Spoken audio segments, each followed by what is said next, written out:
Hello, everyone. Welcome to the first panel where CUNY researchers will present their findings. Thank you, Guillermo, for the introduction presentation that I got for today. It's titled Conflict, Crime, and Climate Crisis in the Amazon Rainforest. I'm really happy to be here. I remember that I spoke with Professor Arias a year ago about the idea of creating an event. So it's really good to be here presenting this research, and also with grad students, and also with Liliana, and then Mark and Bran, who are like scholars that have advanced a lot of this research. And yeah, thank you so much also for the Bildner Center, not only for creating this event, but also for giving us funds for conducting field work in the Amazon, right? But in other cases, in other parts of the Western Hemisphere, and actually in Africa too. So I have the following plan for today. First of all, like a background, we're going to be talking about the Amazon, but since this is the first presentation, I wanted to give this background. Then I'm going to talk about the climate conflict nexus in the Amazon. I'm going to explain this nexus with two different ways happening in the Amazon in the triple border. Then I'm going to focus on human rights violations, and finally, I'm going to talk a little bit about environmental degradation and illicit markets and economies in that part of the Amazon. So perhaps the questions that I'd like to start with, three intertwined questions, is first of all, how do climate change contribute to conflict and violence in the Amazon? Then what are the humanitarian consequences of organized crime, which is becoming more and more transnational in the Amazon? And then what are the environmental impacts of climate, of conflict and organized crime in that specific part of the world? This is part of data that I was able to collect last year in summer between May and June. I visited Caquetá, which is one department in Colombia in the arc of deforestation, but I also visited the Amazon triple border for a third time. So I am showing 35 interviews that I conducted there with environmental authorities, law enforcement agents, indigenous communities, local professors and NGOs, human rights defenders, and yeah, like boatmen, because rivers are super important in that part of the Amazon. So let me show you rapidly the Amazon.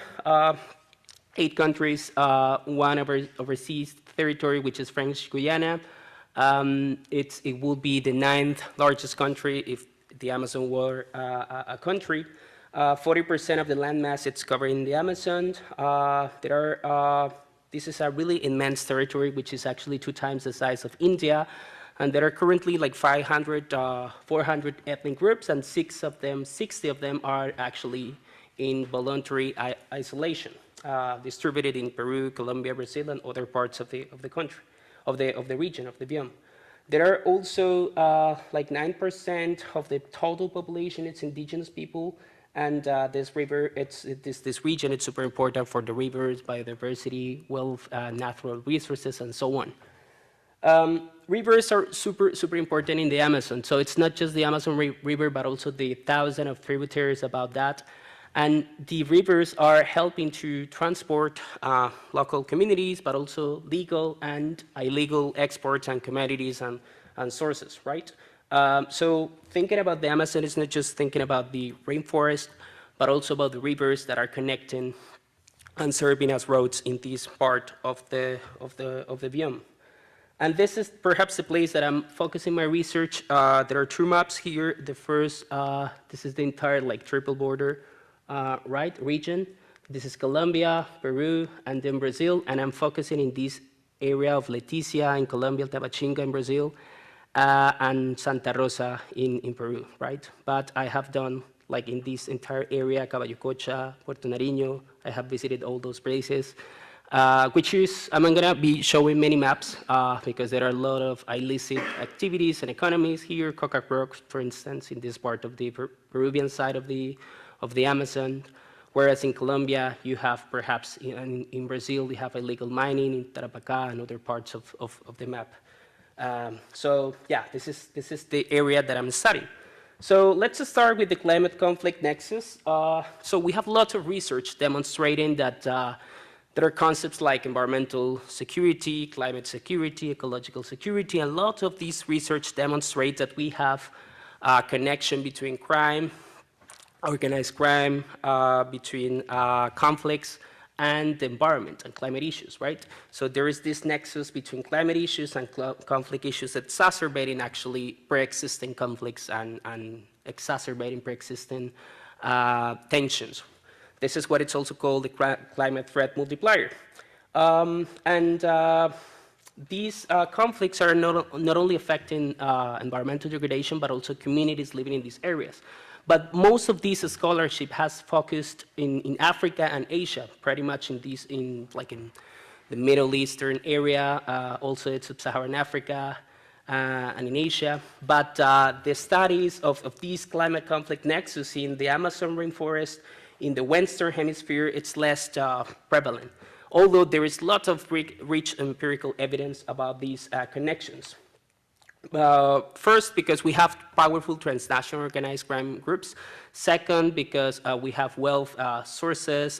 We have the Amazon, but we have other tropical areas in Central America, in the south of South America too, in the borders in Paraguay, Brazil, Argentina, and so on. So we have lots of empirical evidence showing this connection. But perhaps what I'm going to show you, it's something like climate change having effects in the Amazon rainforest in two specific seasons, the dry or summer season, and then the rainy winter season. So the first one is happening between July and December, but it's starting now in May. And the second season, which is the rainy season, happening between January and June, it's now ending sooner in April, and it has lots of consequences for people living there and also for organized crime. So yeah, one of the really interesting things about that is that in the Amazon, communities are really well prepared for these changes in the season. So the river, it's going to change, it's going to increase or reduce 15 meters. So communities have already resilience with these changes. However, since the seasons are becoming more extreme because of climate change, this is resulting in problems for local communities living there. And in addition to climate change, we have climatic phenomena like El Niño and La Niña affecting also the Amazon. So what we have here is that at least in the last 25 years, 4 historic droughts recorded in 2005, 2010, 2015, 16, and finally the one which is in 2023 and 2024. So these are the recorded unique events in the last 100 years. I'm going to show some pictures about the differences in just 1 month. In September 2023, Manaus, and then in October 2023, right? So this is changing and altering the ecosystem, the rivers, the way that people are living, but also the way in which organized crime is conducted. So the dry season, it's taking more weeks and longer than usual. It's shortening the rainy season, and it's generating, for instance, in some parts of the Amazon, 3 Celsius degree above, which is a lot. We're talking about these climate conferences about reducing or limited to 1.5. But speaking about 3 degrees, it has tremendous impacts on the people and biodiversity, species, and so on. The 2024 drought was the highest, the most, the more extreme one. And we have pictures in the New York Times, in El País, in other newspapers showing this sort of drought. So what you have, it's like basically people don't have the river, they have to walk a lot, kilometers and kilometers, and they're not connected anymore. They cannot get the fish, they cannot get the living conditions, food, and so on. So they are facing these consequences, especially during the drought season.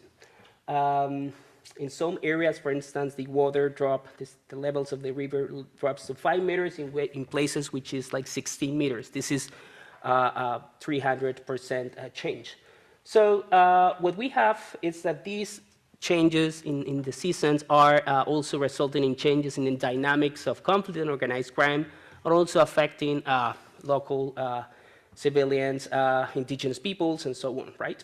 At least in 3 different ways. First of all, the disruption of the drug trafficking and alluvial gold mining activities during the times of drought, extreme socioeconomic fragility of the population, and finally, the loss of their livelihoods and connections with the biome. So let's, first of all, focus on the main impacts that we have in the summer season.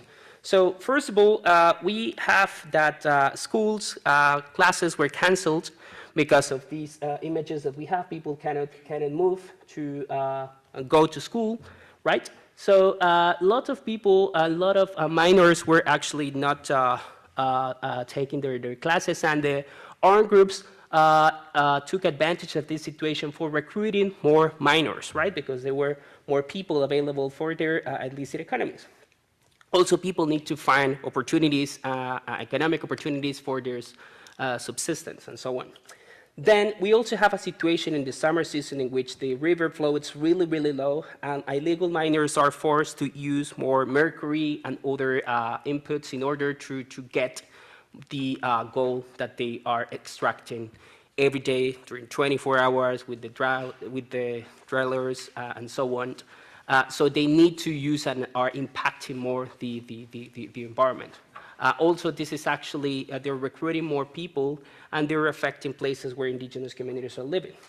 The third impact, it's related to the prices of the transport sector and commercial sectors are affected because the river, it's not, the river it's being affected. So people actually, organized crime groups, they rely on different portfolios, including vacunas or extortion fees, because they're having less profit because they cannot move easily products from one place to another because the rivers are, the levels of rivers are less present there.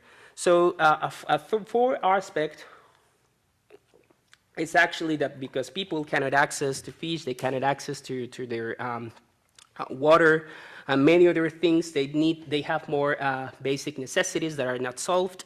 So they ended up joining these illicit economies by these organized crime actors, right? So this is a fourth economic aspect that is affecting them during the summer season. So since these seasons are being more prolonged and longer and longer, right after this drought season, there is a peak in the drug trafficking activity, right? So it also increased violence and the way in which people are living in these areas.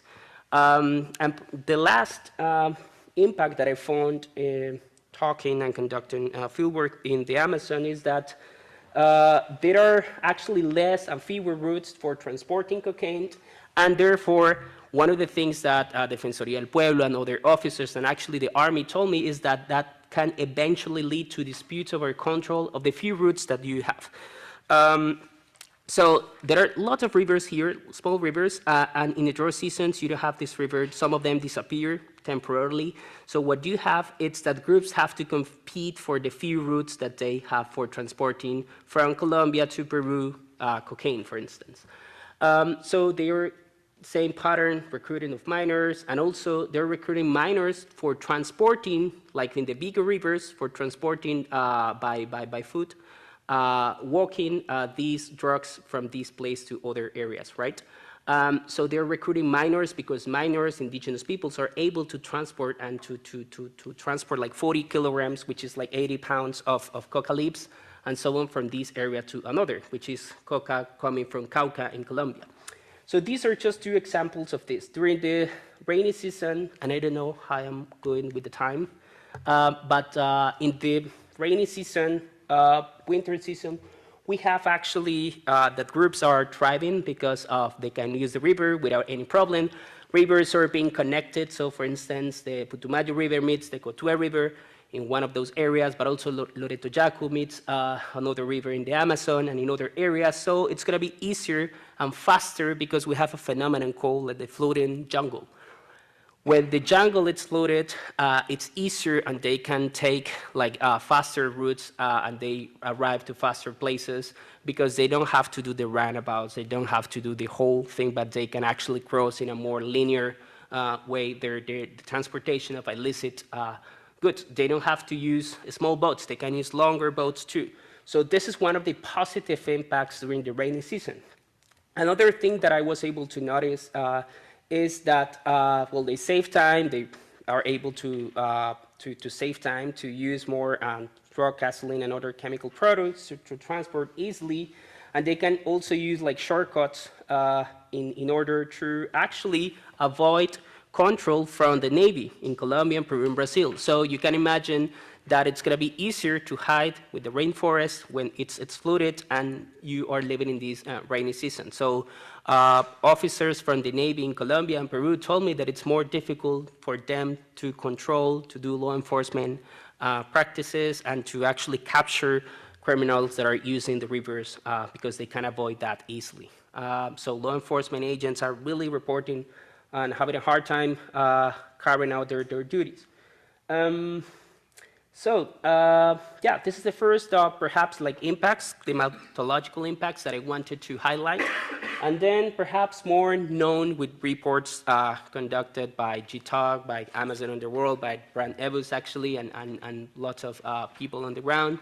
They're reporting and showing us like the impact of human rights violation. So we have violation in the rural areas, but also in the urban areas. For instance, Leticia, capital city of the Department of the Amazon in Colombia, and Tabachinga, small town in the Department of the Amazon in Brazil.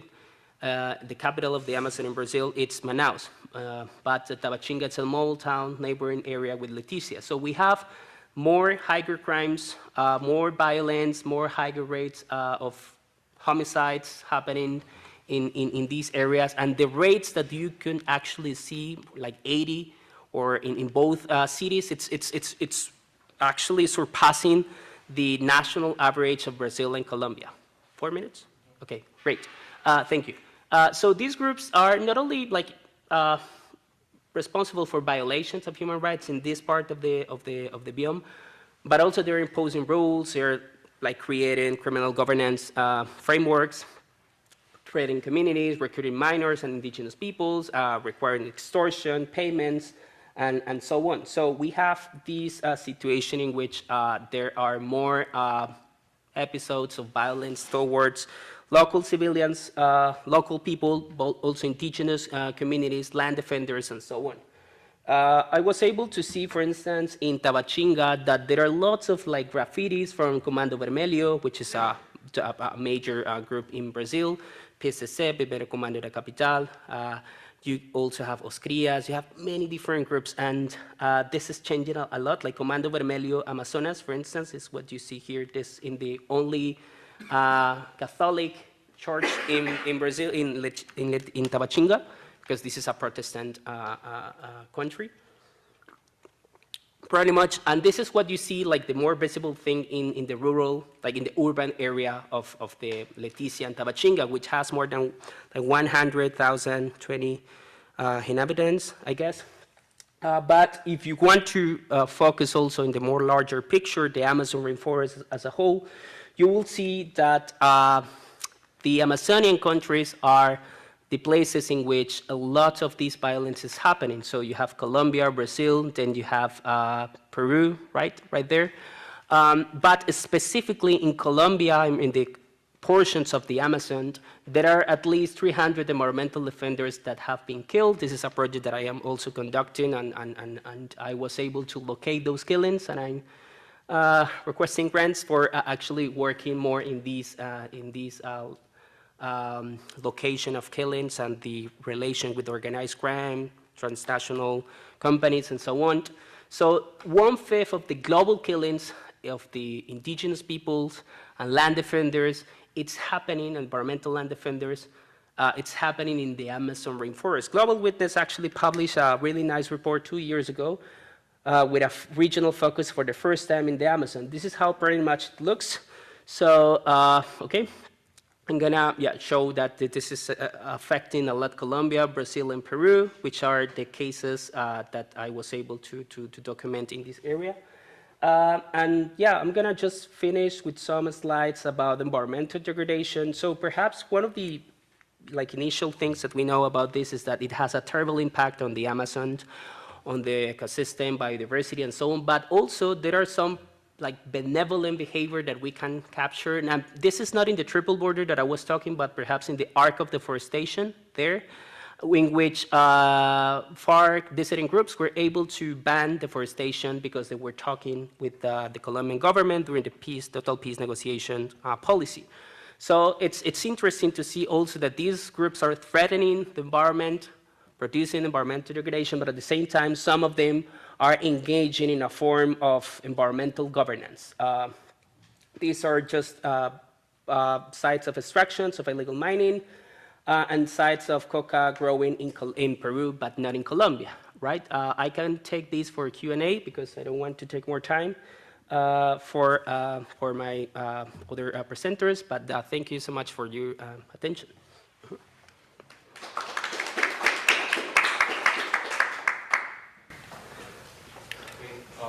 Thank you, Juan. We have our second presenter, Juan Rúa-Serna. He's going to talk about Honduras. Juan is a Ph.D. student for political science at the Graduate Center, a Fulbright scholar, and a Black Race and Ethnic Studies fellow. His research interests lie at the intersection of American studies, human rights, and international organizations. Specifically, his work examines emerging migration challenges in Latin America, focusing on the displacement driven by climate change and the long-term impact of recent migratory flows on the stability and quality of Latin American waters. Thank you, Guillermo, and thank you for being here, and thank you, Professor Ungar and Professor Arias, for this opportunity. So I'd like to start this presentation by telling you the story of two disasters, one that occurred in Colombia and one that occurred in Honduras. So the first story is one of Mocoa, one of the getaways to the Colombian Amazon. In late March 2017, following a very rainy night, the Mocoa River overflowed. The problem is that Mocoa, like other municipalities in Colombia, it was built very close to the river, and many homes are built in high-risk areas. So that night, more than 40,000 people were affected by this disaster. Many homes were destroyed, more than 300 people died, and according to the Internal Displacement Monitoring Center, the IDMC, approximately 3,500 people were displaced. The second disaster, natural disaster, occurred 3 years later in 2020 when hurricanes Eta and Iota struck the coast of Nicaragua, Guatemala, and Honduras. San Pedro Sula was one of the cities the most affected by it, and it affected thousands upon thousands of people, mostly those living in nearby the Chamalecon river. The result too was an immense damage, but there is most to it than this story of natural disasters. By 2016, 3 out of every 5 residents of Mocoa had previously been displaced. They had arrived in Mocoa without a permanent home, and for many families living near the river, that was the only option that they had. In the case of Honduras, a 2019 headline from a very important newspaper there, La Prensa, it said that approximately 7,000 families have been internally displaced in the area of Chamalecon. And San Pedro Sula is one of the cities that is most affected by violence and conflict in Honduras. So there is something that these stories have in common, and is that the violence that preceded and followed the events went unnoticed. The headlines were above all about a climate tragedy, about the effects of climate change, about what happens with when the nature rages. But the news were obscuring a nexus that has been increasingly discussed in the literature, and I want to discuss today, and it is the nexus between climate, environmental events, climate change, displacement, and violence and conflict. And I will use the case of Honduras to discuss some of the challenges we are facing in thinking about this nexus, and to share with you some of the insights that the literature is giving to us. So first, data to contextualize this, the IDMC has been tracking two types of displacement worldwide: the number of people displaced by conflict and the number of people displaced by disasters. This is a record of some of the countries in the region. I divided the information between those countries in which apparently the displacement is mostly driven by climate issues, and those countries in which we have the two types of displacement. In the case of Honduras, it seems like Honduras is most a case of disaster displacement, but as you probably know, Honduras has a lot of problems of transparency with their data on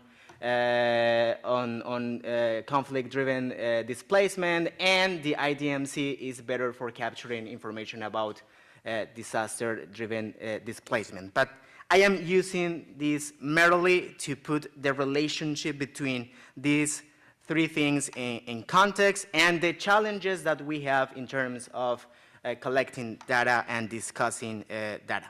And this is useful to frame what I am about to say. So several questions are arising. What are the implications of the relationship between these three phenomena? Do victims adapt differently to one kind of migration or event than to the other? Does decision-making operate in the same way? And from the social sciences, we have been asking ourselves these questions directly or indirectly, and through the literature on conflict, migration, and environment in Latin America, we have begun to contribute to providing insights about these nexus.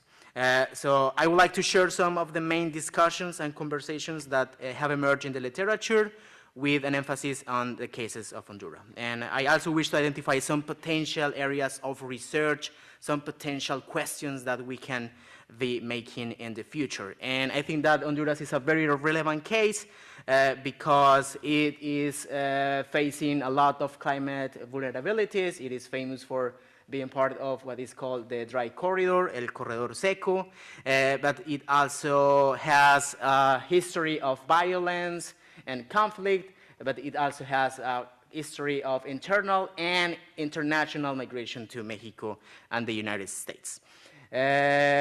So I want to present you some of the conversations.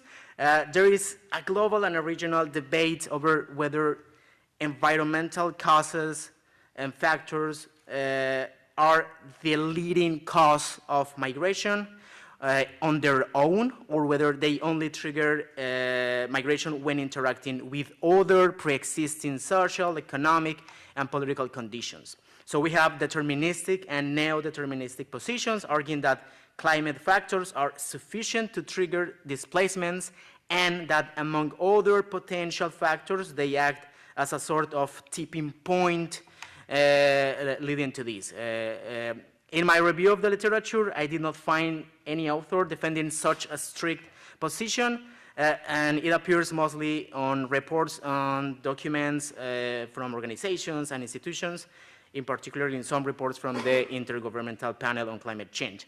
And the literature, I think, is, or these institutions are driven toward this point of view because of the legal restrictions that demand specific causes to activate protection measures. So this narrative is widely used when discussed, for example, the dry corridor in Honduras, and has been used to discuss, for example, the case of the Hurricane Mitch. And the story, as it is usually presented, seems to be this: droughts destroy crops, family incomes collapse, and so family migrates. This literature, when explored this link between migration and the environmental, I think that it has reached a consensus recognizing that this is not the way in which we should think about this, and this is the main contribution of the multi-causal approaches. Climate conditions influenced by other factors at the same time influence these other factors. So climate events do not operate in a vacuum, but in turn they can be influenced and conditioned by other factors. And this is why also timing is so important, because family in the iteration of events, they react differently once the events happens once and again and again and again. And I think that Reichman is an author that is exploring this. He is examining the conditions that make a population so vulnerable to a climate event, and his study distinguished between long waves and short peaks. So long waves refer to long-term processes unfolding over decades, such as the normalization of migration as a survival strategy, the expansion of communications, the infrastructure that remittances have built, all of which create a self-sustaining migratory cycle that is independent of migration crisis, from environmental crisis. But then we have short spikes, on the other hand, which include specific climate shocks and are what activate or trigger sudden movements of people.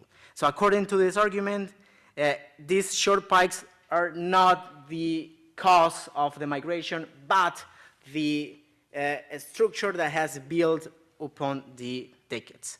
An example of this in Honduras is illustrated by the intensive expansion of capital around the coffee industry, as well as by the expansion of livestock farming between 2010 and 2017, which pushed small farmers toward marginal and arid areas in the dry corridor. So when the drought struck, it was the crops of the peasants who had been previously and structurally displaced, and not those of Honduran in general, that suffered the greatest impacts. Thus, the drought did not cause migration. It simply acted upon a vulnerability that already existed. Violence and conflict complicate the emergence of these vulnerabilities, and the spectacular nature of natural disaster can sometimes obscure them. There are three particularly relevant issues that have been highlighted in the literature that I want to mention. The first is that climate events act as a multiplier of the threats produced by violence, and one such multiplier effect is the impact of climate on the presence or absence of the state. So disaster intensify the absence of the state and create conditions where these powers vacuums are exploited by non-state armed actors. Huber et al., for example, examining the case of the dry corridor, note that in the most remote areas where food insecurity is growing and the state presence is weak, drug traffickers have established quasi-state structures that even garner some social support. Also, climate impact reduces the opportunity cost of engaging in illicit activities. That is why many coffee farmers end up growing coca, because coca prices are most stable and yield higher profits. But it's not that droughts turn farmers into coca growers. These droughts interact with the absence of the state and the presence of drug trafficking, which takes advantage of the farmers' circumstances. Second highly relevant issue that has been discussed in the literature is the idea of viewing armed actors and groups not merely as actors responding to environmental conditions and disincentives, but also as an active agent in environmental degradation. So we have, for example, authors examining the deforestation processes in Honduras through actions that include the construction of logistical infrastructure, but also providing incentives to other actors, injecting resources, support land purchases, and so on and so forth. And this creates a relationship between the expansion of drug trafficking, deforestation, and subsequently its climate effects, which ultimately obscures the initial role of these actors and the responsibilities that the state has. I think this is a very particularly important issue for other case. We can think about to what extent do measures of anomalous precipitation or deforestation data that are sometimes presented as climate variables fail to clearly reveal those illicit activities behind them. And this is also relevant when considering, for example, the case of Colombia, when armed actors actively participate in the deliberate destruction of the environment. A third issue is the militarization of border and its impact on strategies that we might say are of adaptation. So a lot of people from Honduras used to migrate to the United States and Mexico as a way to adapt to moments of drought, but since the beginnings of the 2000s with the securitization and militarization of the border, this is more difficult, so this stationary, seasonal migration is becoming more permanent, and smugglers are taking benefits from this because it's more difficult to pass, to move from one border to another. They charge higher fees. And one final discussion that appeared in this literature is related with the state responses. There is a broad literature on legal protection, what is a climate refugee, what is a climate migrant, but I want to focus on some problems of implementation. And a first issue is the difficulty that these programs have in identifying and acknowledging the effects of slow onset events. So systems are typically designed to respond and acknowledging to effects of sudden and very visible disasters. So environmental degradation, or when we identify gradual loss of security in an environment, which can unfold over years, that renders the displacement of people invisible and very hard to identify.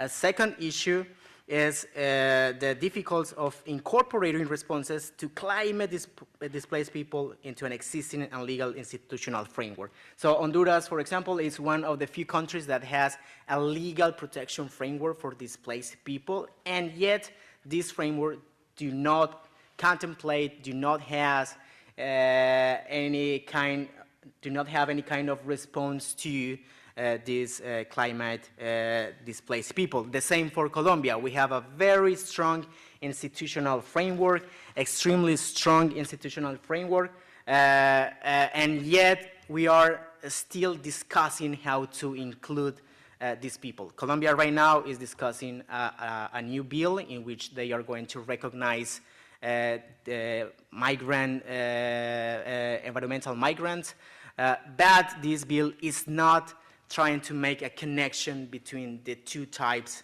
of displacement. It's not trying to say, how do we identify these two issues? How do we differentiate these two issues?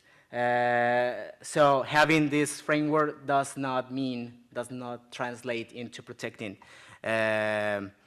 people affected by this nexus between climate, violence, and migration.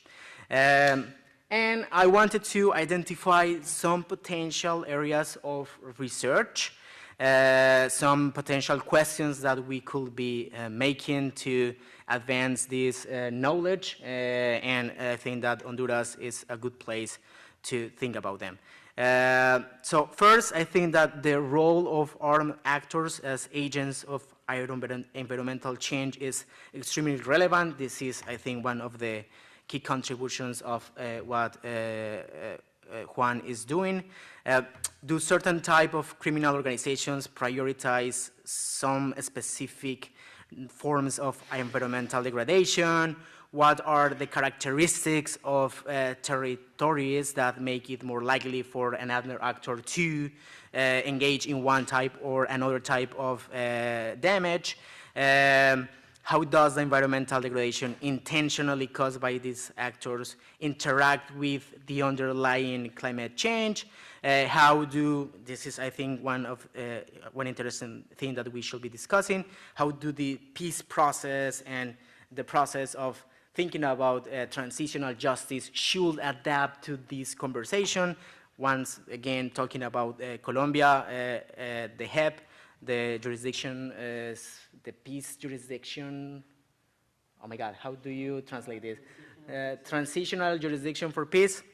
Have been thinking about how the environmental beings are a victim or not. So this is also a thing to think about. What happened with those affected by this kind of displacement? I think that the role of defenders is incredibly important to think about. Can we find an empirical verifiable relationship between the displacement of these environmental defenders in specific territories and subsequent accelerations of migration?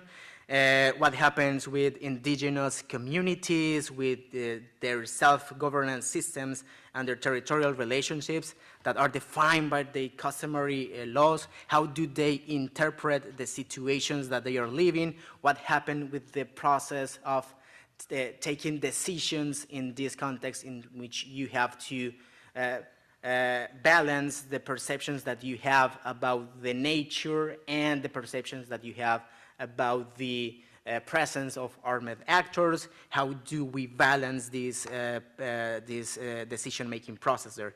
And also, I think that the local institution is key to go deeper into. What characteristic may some community resources are more effective than others at mitigating the impacts of climate vulnerability? How does the presence of these armed actors affect the functioning of local institutions? How do that translate into migration of population? So I think this will help us to guide our thinking about this. Okay. So thank you for... Okay. Thank you, Juan. Now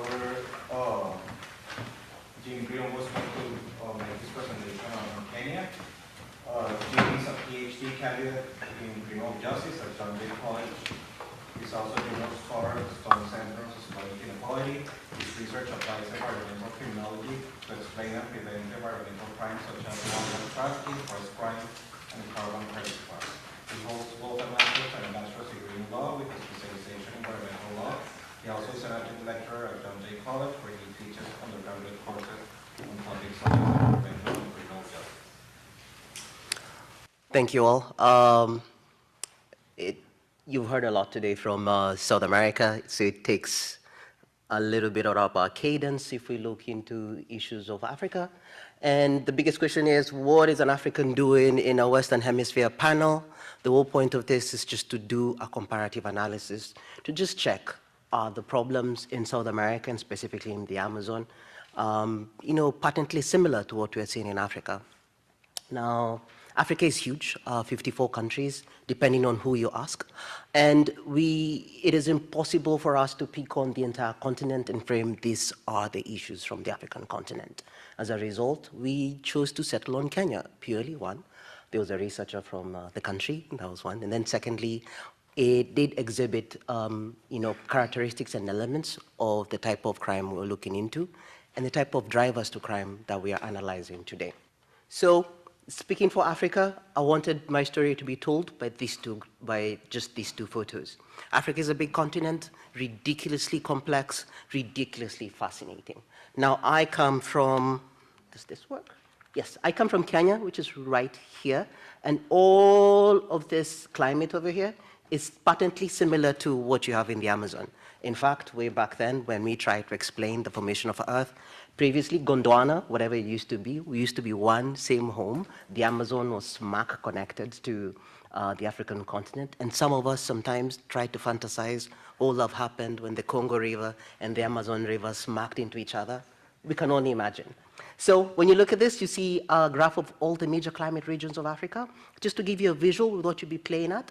And then, of course, to your extreme right is the climate challenge issue that we're having, an assessment of over 180 countries on their readiness on responding to this. So any single time you see this, consider that 47 is the figure for Southern Europe, which most of us usually consider to be the baseline for whenever we're looking into issues like this.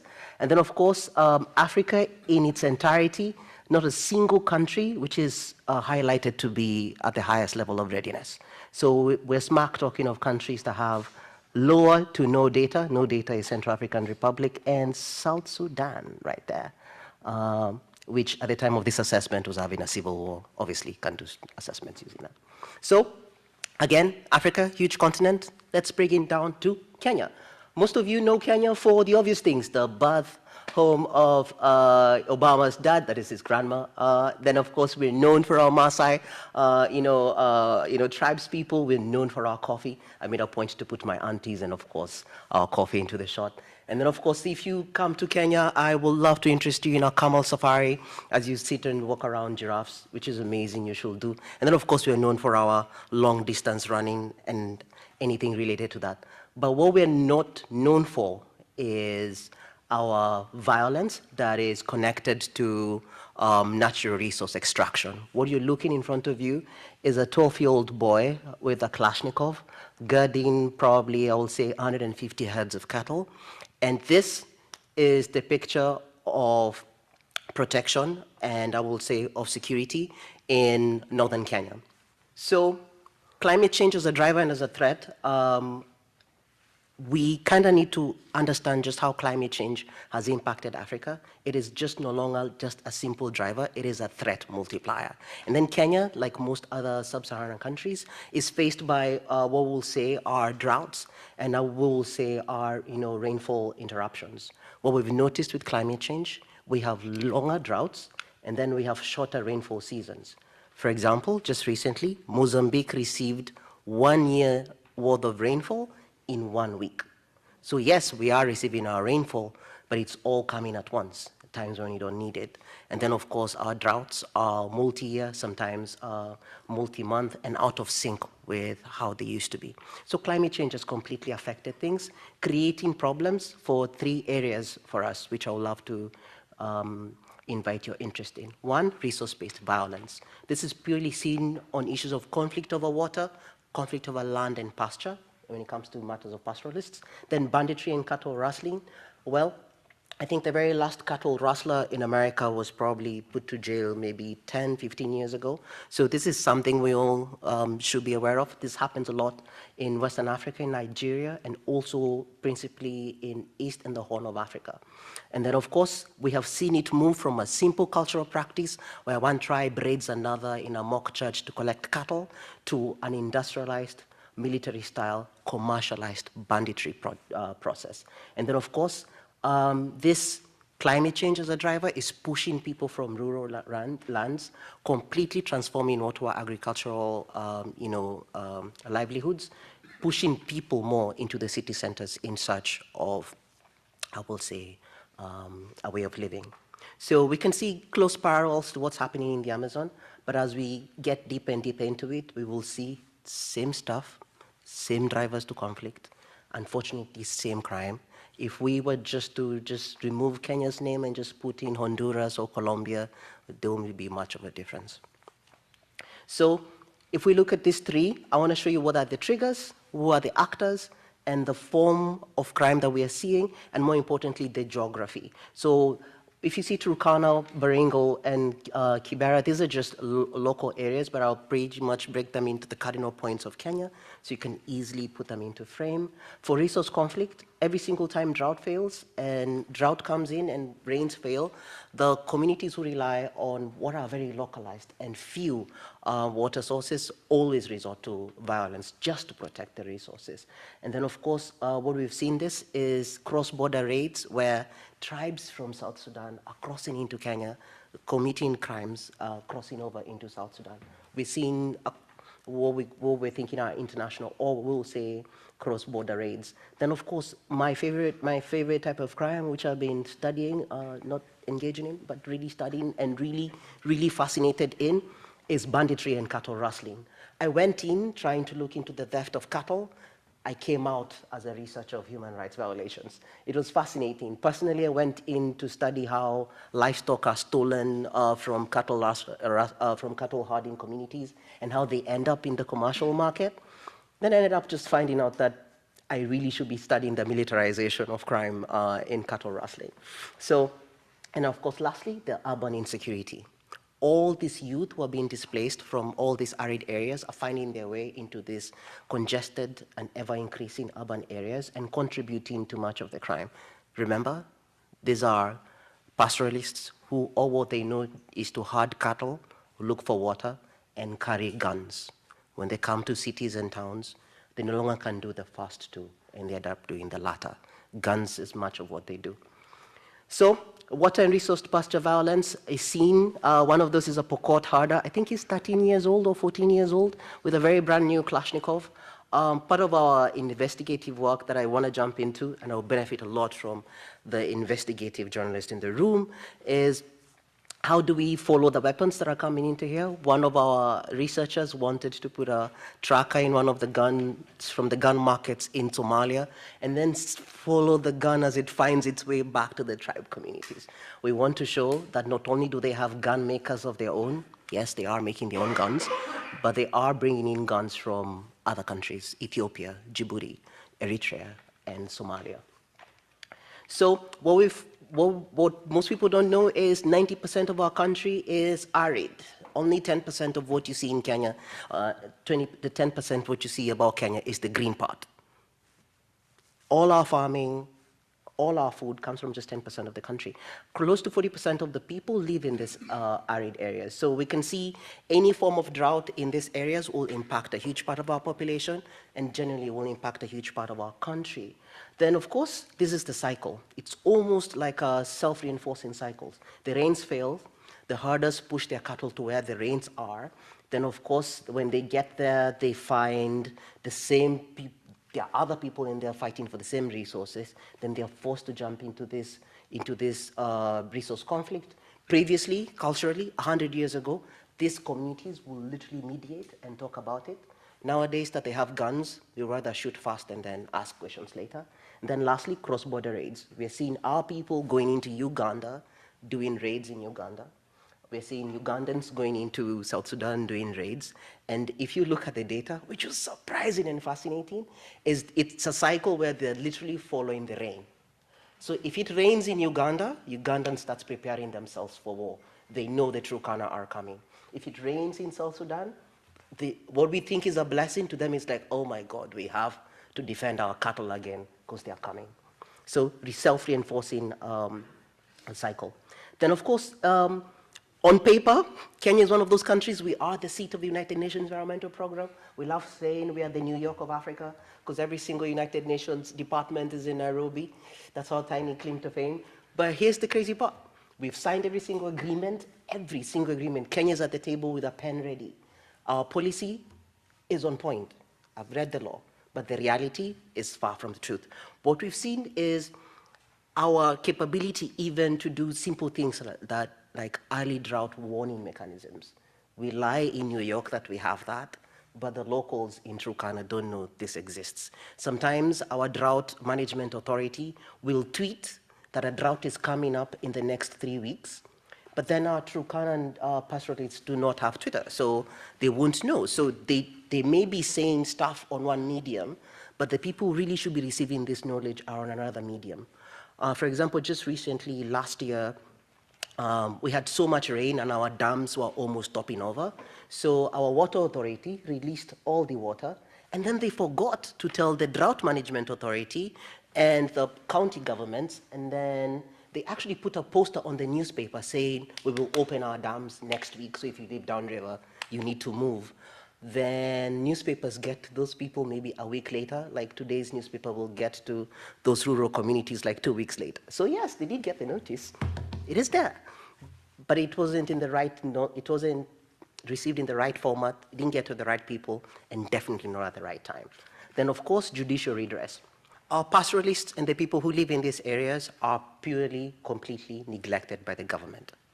A lot of frameworks in political science, I always find myself surrounded by political scientists, is, for example, the ungoverned, ungoverned land frameworks or the ungoverned spaces framework is used a lot to explain why conflict or disorder like this thrives in areas where government has completely detached themselves from any form of governance or compliance or surveillance. So talking about judicial redress to these people is unconscionable because it just doesn't exist. Then banditry and cattle rustling, again, I can't tell you just how much it has evolved from what used to be a cultural practice where if the Turkana needed a few brides from the Pokots, they will show up in a show of force in tribal regalia and do a mock dance and exchange cattle for tribal wares. That completely changed when our beef industry completely ballooned and grew over leaps and bounds, creating this massive demand for beef, which then created a commercial incentive for people to engage in cattle rustling. So we've created the ultimate opportunity for crime to happen.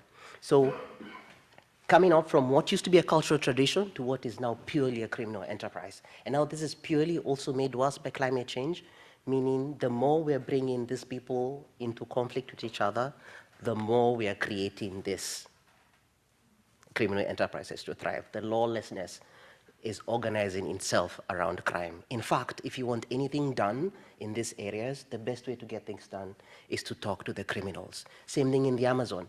The drug traffickers are so efficient, they move products so well in the Amazon, like maybe we need to offer them government contracts to move drugs, medicine, and voters' registration cards or something. That's how efficient they are, because the government is not, and they are super efficient. Maybe we need to make them turn legit and give them actual jobs. But anyway, this kind of shows you a graph of what happened. It's a relation between climate stress, arms availability, organized markets. And it's a way of kind of showing you just how each is influencing the other. What we've noticed is armed cattle raids have been made way more frequent and way more pervasive purely because of the climate stress. Every single time people can't find pasture, they arm themselves so they can either protect themselves from people who are armed or if they themselves can engage in the extraction. And this has gotten worse as climate change is getting worse. The best way to see this is you have to have a 10, 20-year kind of landscape view for you to be able to see just what climate change is doing. And a little bit of intellectual dishonesty on my part. I wish I had gone back up to the 70s so we could have seen what does 50 years look like, but this is just 2 decades. And then, of course, the dominant literature is pointing to this, that these three are interconnected, interrelated. Then, of course, the hybrid criminal economy that has come out from this is just like I said, those youth militias have found a way to organize themselves. And then, of course, they have commodified violence, that for you to get cattle around these areas, you have to work within the systems, employ the same youth who are engaged in cattle rustling. And then, of course, you have to move the cattle to their own licensed and official, I would say, abattoirs. Like, you can't take animals out of their ecosystem. They're in control of everything. And then, largely, our country has tried to send our military there, our paramilitary response. It has largely failed. Our police officers actually have been ambushed so many times, killed so many times, and from my data, I think over 300 officers have been killed in just maybe 20 years of operations. So the militarized response is not working, and it won't work. The pastoralists are armed more than the government itself. Then, of course, climate-driven migration and urban insecurity, same youth who can't find opportunities in these arid areas are being pushed into what I will say are the capital cities. Now, I live in Nairobi, and Nairobi is our capital city, but these two are 2 other big cities. And what we've noticed is that the large migration of people coming in are coming from these rural areas, and their biggest complaint and their chief complaint is we just can't find or can't make livelihoods anymore. The way we used to think it's easy to take your cattle in the middle of nowhere in Africa, do your like grazing with your AK-47, growing your herds in perpetuity, it is no longer sustainable. The climate change has made that no longer viable. Kind of like Americans can, in the next few years, won't be able to do the Yellowstone, I am ranching cattle in Montana vibe, because climate change will surely change that. Then, of course, displacement, of course, has created what we've seen, so many gangs. For example, there's a gang in Nairobi, they call themselves the Gaza, semantically heavy. The 42 brothers, there are 42 of them. They do go out there committing crimes. They do trace their origins from these communities. And then, of course, the government response has been extra-legal, extrajudicial. Then our only way to keep up with this will be simple: land use planning. We need to fix the land use gaps that we're having. Largely service delivery, water, sanitation, health, largely missing in these areas that are largely ungoverned. So until we fix that, until we bring a semblance of civilization, we should expect these problems will happen. And then coordination. One thing I've loved about growing in a rural area is the resilience of community. We took care of ourselves. We never had the police. We never had problems. I lived in a village that had no fences. So I do believe our biggest answers come into increasing, I will say, guardianship and the capability of guardianship of these communities so that they can take care of themselves. And then, of course, if you look at a glance, these are the issues we're talking about, where climate is a trigger. From a landscape point of view, you can easily see where the problem will be, the form of violence, the failed institution that has failed to respond to that, and then, of course, where it happens.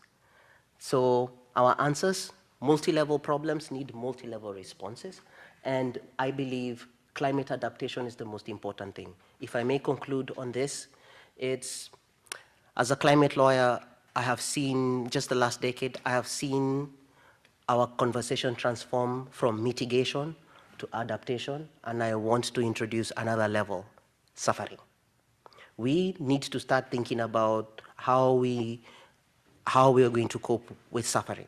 The biggest problem being, if you mitigate and you don't adapt, you create an opportunity for suffering.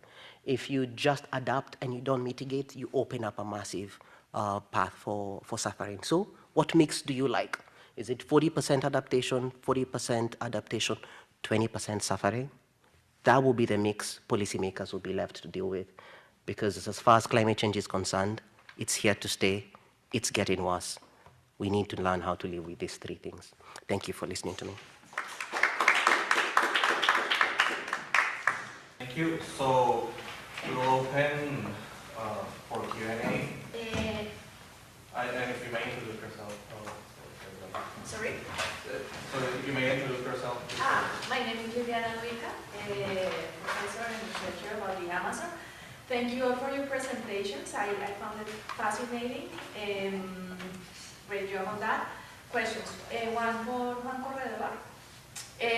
You mentioned about the expansion of roadways when we are in dry season, so I would like to know if you have any follow-up on any example along the river, because I think that's very important, as you mentioned, and I think drug trafficking and all the economies actually are very, very linked to the dry season and to the floods, actually to change and adapt, not to mitigate, but actually on drug trafficking and the time that it takes to move commodities through all the places. So I want to know that. And the second one, I really found fascinating the example on Honduras. And actually one example that I had, I more than 10 years ago, I worked with the internal displaced people in Colombia. In Montes de Maria, that actually they suffer a lot of droughts. And one of the key issues is that when you receive the information of them, most of them are victims or actually climate.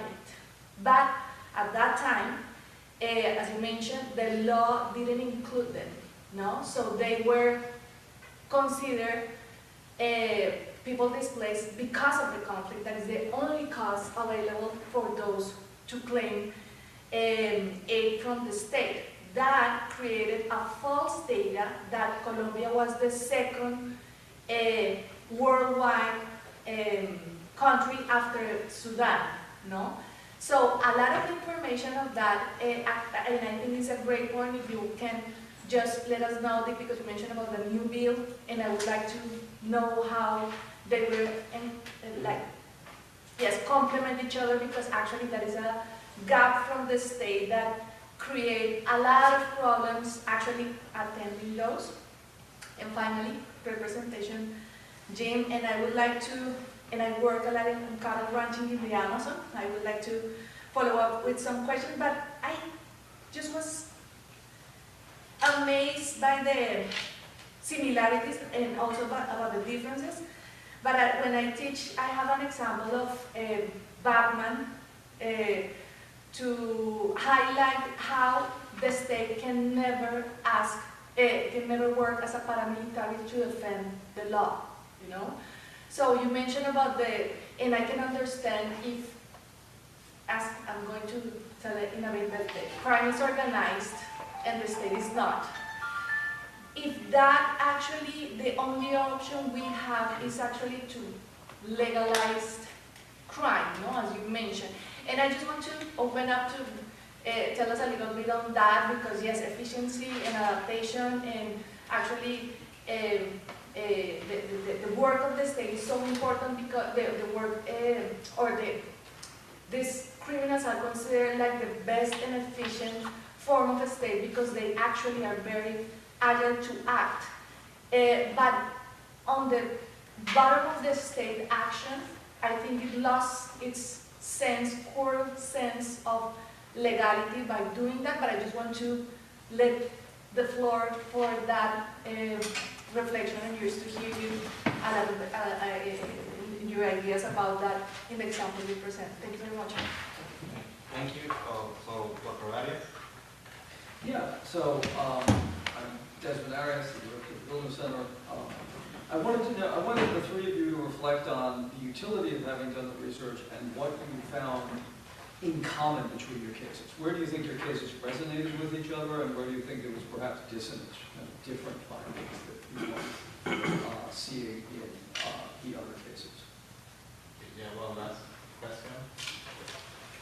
Thanks everybody for the great presentation. My name is Juan, Dutch criminologist, and I was also amazed by the presentation from Kenya. Some things that we can compare. I'm studying the Amazon with the Amazon Basin, but also other questions pop up whether Kenya is like a vision in the future already of what might be happening for the Amazon. I think your wake-up call at the end about the suffering is also really important.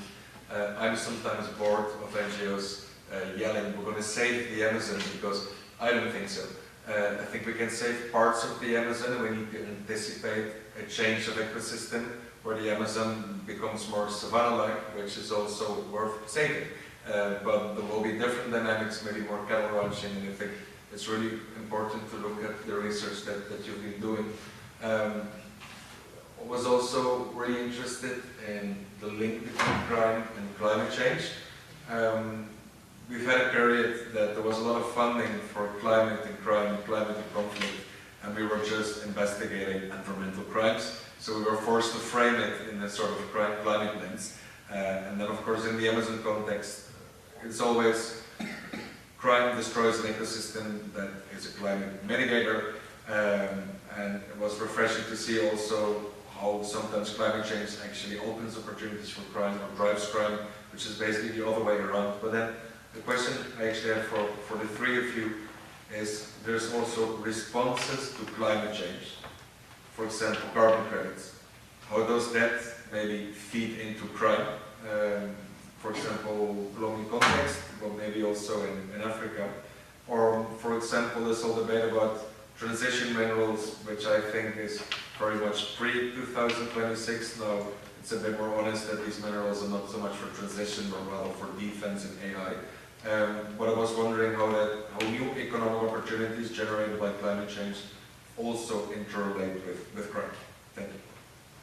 Thank you. So, yeah, let's do the answers in order of the question. Thank you, Liliana, for the question. So I see that in the dry season, what you have, for instance, is in Putumayo River and then really in the south, Amazon River.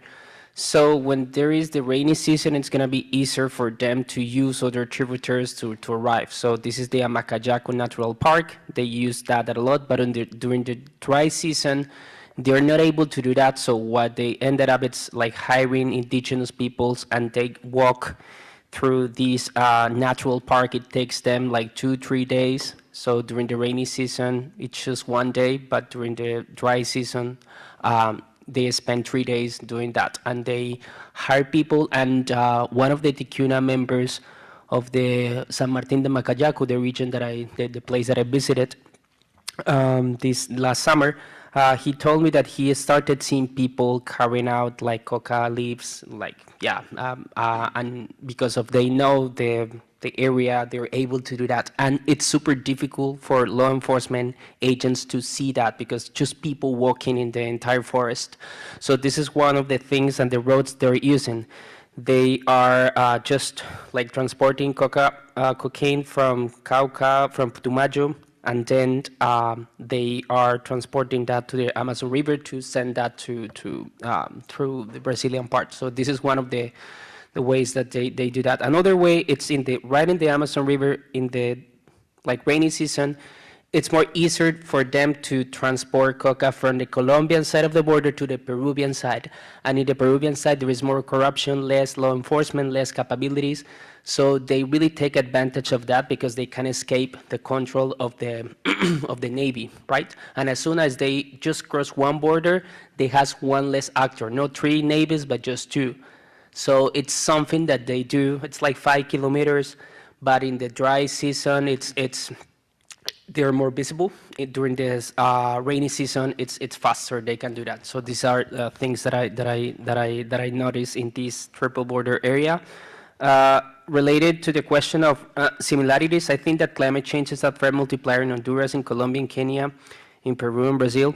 So yeah, it's just exacerbating pre-existing inequalities, political instability, crime, and violence. So I see this as a similarity between the cases, and also the resilience of communities, which is something that even though communities are being affected by crime, climate change, and so on, indigenous peoples are really ready for changing these like ways in which they live during both seasons.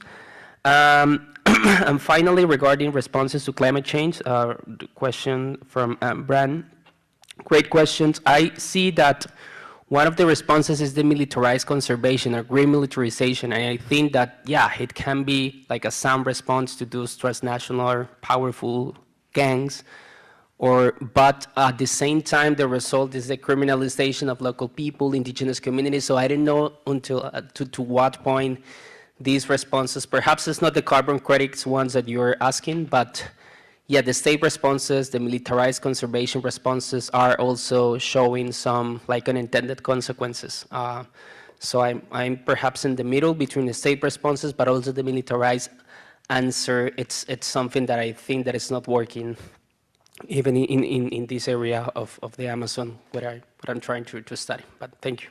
Thank you. I think that the first answer will respond both to Liliana and to Bohm. Because it is related with the issue of how do we respond to this. And I do think that the lack of legal protection frameworks have been creating incentives to people to accommodate their narrative or to think and present their stories in order to respond to what is available as protection. And this is an issue that appears in some of the literature that I read when people from Honduras come to the United States, since the framework for responding to that kind of displacement is very limited to non-existent, so they have to accommodate to the kind of protection that the country offers, talking about political persecution and other kind of persecution under the Refugee Convention.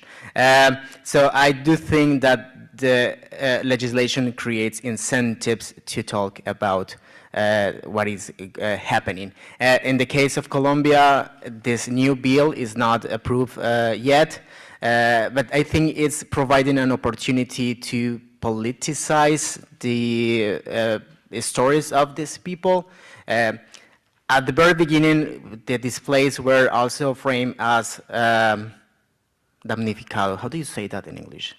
Damnificado.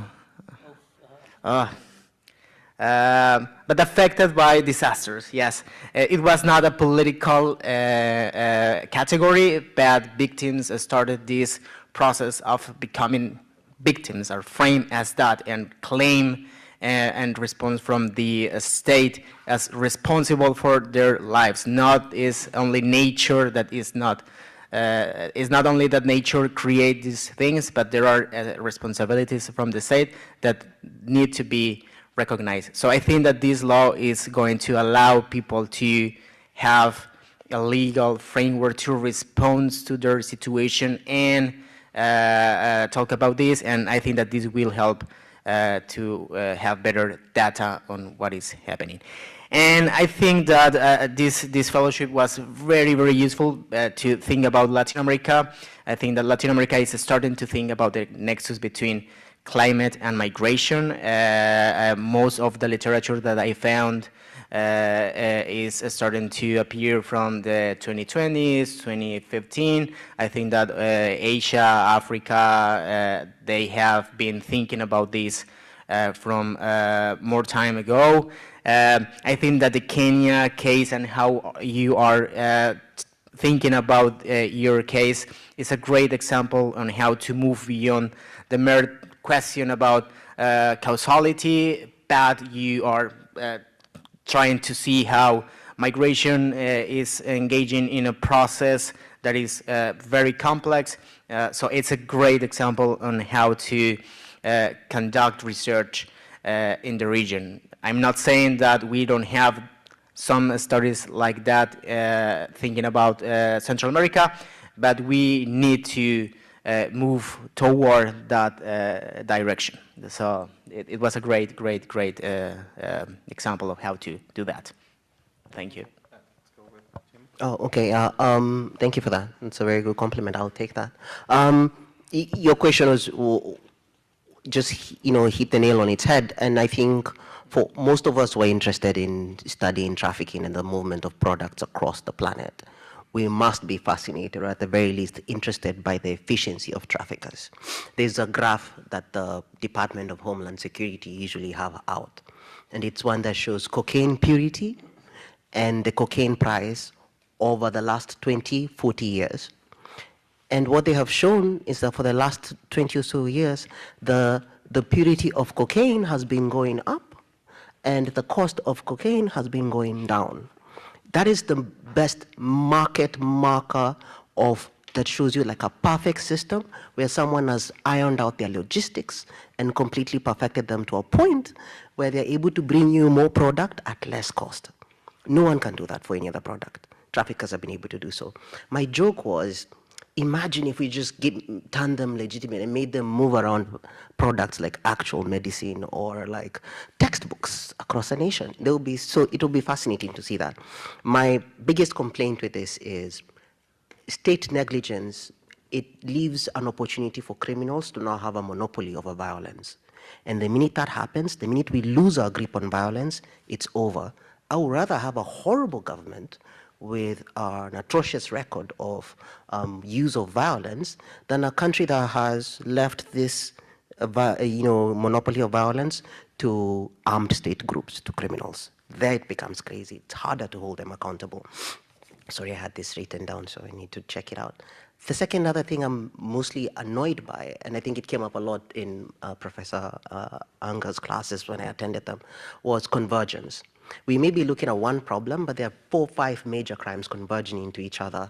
I will say these criminals are not existing in a vacuum or a lacuna. They are doing so because corrupt agencies are allowing them to get away with it. And then, of course, arms. I argue every single gun I've shown you up there is the AK-47. I'm sorry, buddy. I mean, there's a reason why it's the AK-47, one of the most fascinating guns to use, one of the easiest guns to use. And I think it's the only thing that has killed more people in Africa after the mosquito. That's how effective that gun is. Just following the gun can show you many things. So state action, state inaction, state negligence, this is problematic. Then my biggest issue that I've seen, and to come up to Professor Arias' question, is the one thing I've seen, the single thread running across all our research is the state response. The state response, if anything, has been very poor. It has been militarized, it has been a pure use of force, and if anything, it is rarely law enforcement specific. It is paramilitary and military. This is problematic for obvious reasons, human rights issues being one of them. And coming from Kenya, where we shoot to kill, I don't like saying that a lot, when it comes to matters of protecting our environmental resources, like our rhinos. If a ranger sees you going to kill a rhino, they will shoot you. It's perfectly legal in my country to do so. Is it problematic? Yeah, it is. Is this how we should be solving such problems? No. Should be arresting these guys, bringing them to court, then having me defend them. Then, of course, coming to another big issue, it becomes a political question. Climate change now has affected so many industries that I wonder why it's not the topical or seminal political question. It sometimes becomes an issue of protection over preservation. When you talk about environmental resources, should we protect these resources as they are and sustainably exploit them, or should we preserve them as they are and never touch them again? For example, the government of Brazil has been saying, hold on a minute, we want to exploit the Amazon the way Congo is exploiting the Congo forest. So pay us to protect the forest, which now dovetails to the very last thing you said earlier on. How do these countries benefit from their own environmental resources, and what are the opportunities that exist currently in the fight for climate change, one of them being carbon credits. I've done a paper on this, and I was looking into carbon credit fraud in Africa. What I found was fascinating. We in the West want to help the global South with climate finance. They need the money to protect these resources. Well and done. But the legal instruments we've used are too complex for locals to understand. My grandma, whose land is being locked in for the next 50 years for a forest carbon project, does not understand what a hedging contract is. And I have to dumb that down and translate a hedging contract into Swahili. Now, we are having problems trying to make even the locals understand that what carbon credits are. Most of them were telling us, Jim, are we selling air? I'm like, yeah, but no. Yeah, we're selling air. That's what we're doing. I had to simplify it and dumb it down to a level where I myself intellectually could not connect with, but I needed to say it that way for them to be able to understand. So carbon credits, amazing instruments, amazing solutions for climate finance in Africa. They are horribly being implemented. They are very lucrative, and as a result, organized corporate crime has now been using carbon credits as their vehicle to prosperity. One of the largest corporate crimes in Europe actually relates to carbon credits and underwriting projects in Africa and, of course, the Amazon. So there's a lot there. We need I usually argue that regulation should try as much as it can to catch up with innovation, especially in this area. But like most of you know, the law is lagging behind on this. So we're trying to catch up with that. But brilliant question, yeah? Great, thank you. It's time for another panel, so I think it's better to do it at that. So great, thank you for your questions and your presentations. Yeah. Thank you. So we're going to start our second panel, which looks at some of the more substantive issues in the Amazon, focusing on the Colombia-Brazil borderlands and on challenges to enforcement of environmental crime issues. We have presenting on this panel Mark Ungar from Brooklyn College and the Graduate Center, and also a fellow of the Bildner Center, and Liliana Duica-Amaya from the Foundation for Conservation and Development and from Georgetown University. Moderating the panel is our Bildner Center fellow, Juan Corredor-Garcia. Thank you very much.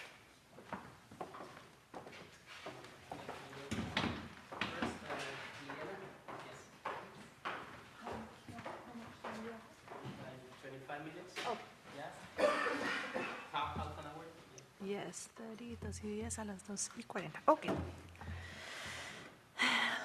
Okay. I'm Liliana Duica. I'm professor of a class that is called Amazon Andes Governance, Diversity, and Violence. And I'm also a researcher at the Fundación para la Conservación y el Desarrollo.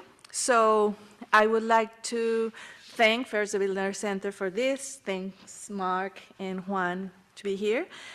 And I would like to present this and unfold this idea of mapping the flow. And actually I just crossed the idea of illicit. And with that, I would like to mention that I'm an anthropologist. And also, I began my career being a political scientist. And I would like to maybe present some nuances of the work that I have conducted in the Amazon, in Colombia in particular, but in the Amazon, in this transboundary space. And this is an invitation to think about this region, and what better for that than to have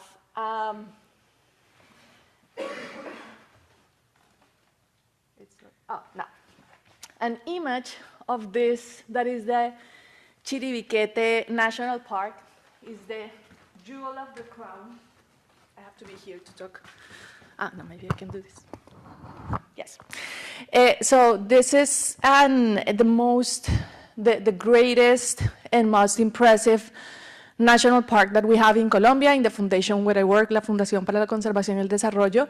We conduct these low latitude flights where we can observe the beauty of these places as the Chiribiquete National Park and see that we begin our presentations talking about the illicits, about the governance, about the complexities, but this is what we work for, no?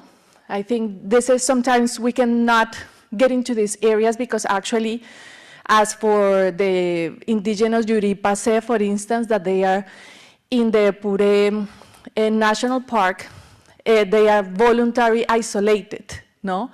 So this is the beauty and the majesty of this park, not only at an environmental perspective, but as you can see millenary cultures that have been in those places actually being in this rupestric art, actually making accounts of the long relation and actually the divide, this divide of nature and culture that does not exist. And maybe with that beginning, I would like to mark the agenda for today on these ecological corridors that actually test our awareness and the way that we understand the territory, no? So with that, these ecological places that are corridors actually are a bio/social/everyday life places that we cannot dissect into our own disciplinary realities, no? So with that in mind, I would like to talk first about these ecological corridors and actually talk about the Pure, Purue, Caquetá, Yapurá rivers and how this transboundary zone actually present us and contribute and add up onto the top of what we, the first panel mentioned, this area, the Amazon, and try to think about this duality sometimes with this Manichaeist at some point idea in which we separate legality and illegality. So that will be the first part. Second part, I will talk about how this sometimes seen isolated place is actually very related to our today's global power competition. Actually, we see in this place how the gold rush is related with what we are having here, this frontier of strategic minerals and gold rush, and how maybe as Jim mentioned in the previous panel, this idea of criminal adaptation, agile way to govern those spaces that I think it's why we sometimes think, oh, what is the way in which the state should behave in order to secure governance, environmental governance, and actually thriving in these places.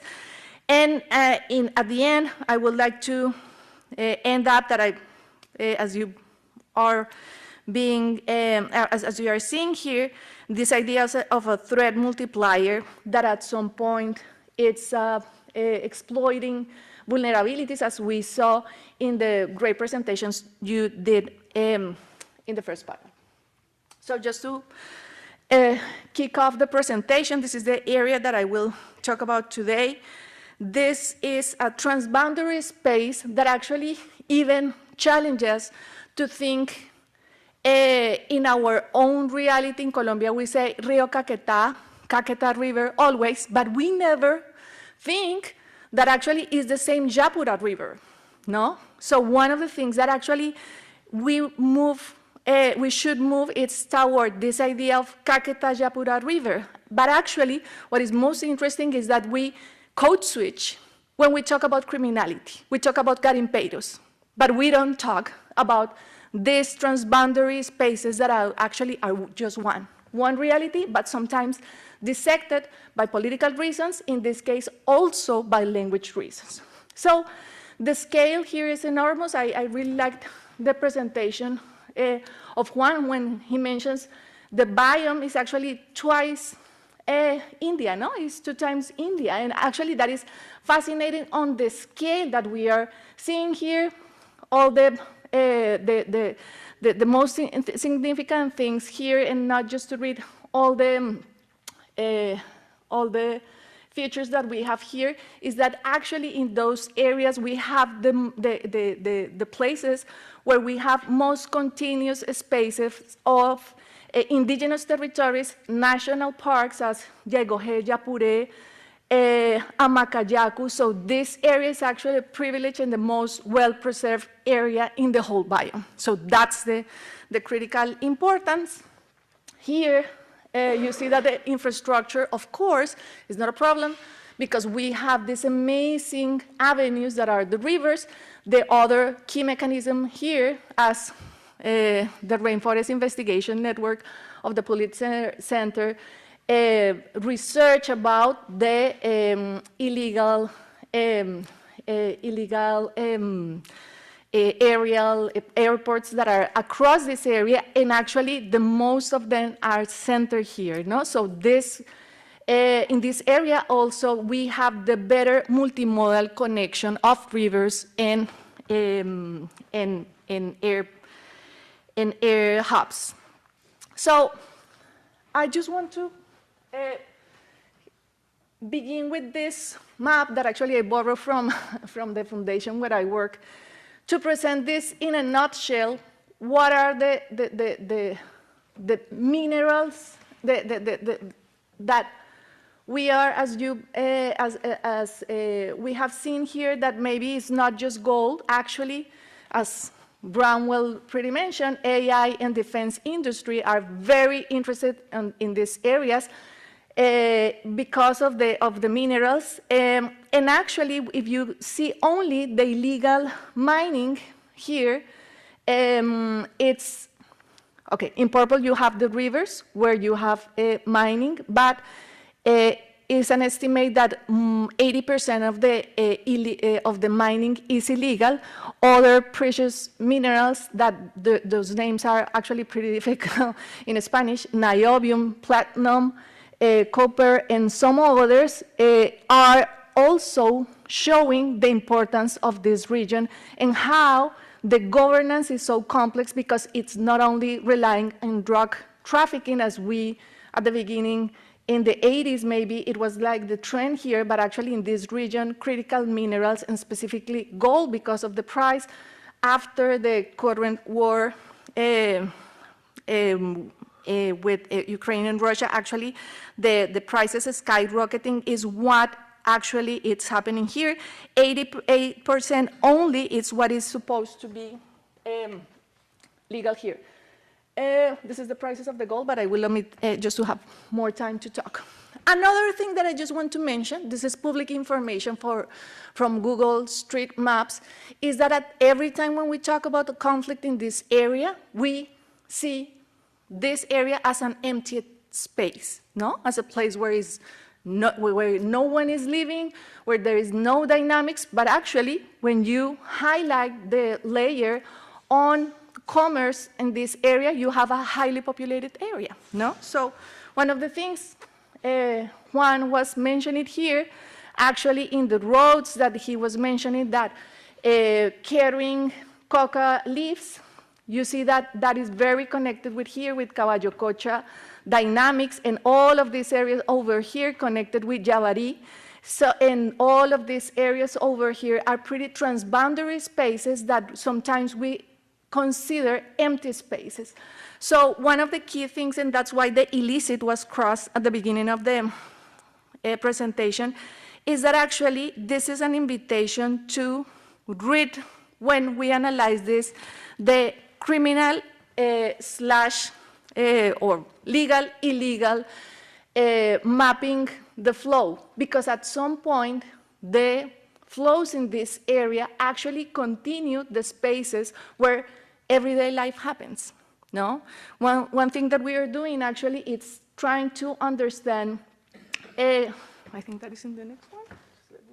Okay, two things before that one. One is that what is very surprising in the legal-illegal economy is that at this point, the blue, it actually are a square because of the scale, it seems like a continuous, are licensed mining permits by the Brazilian government, no?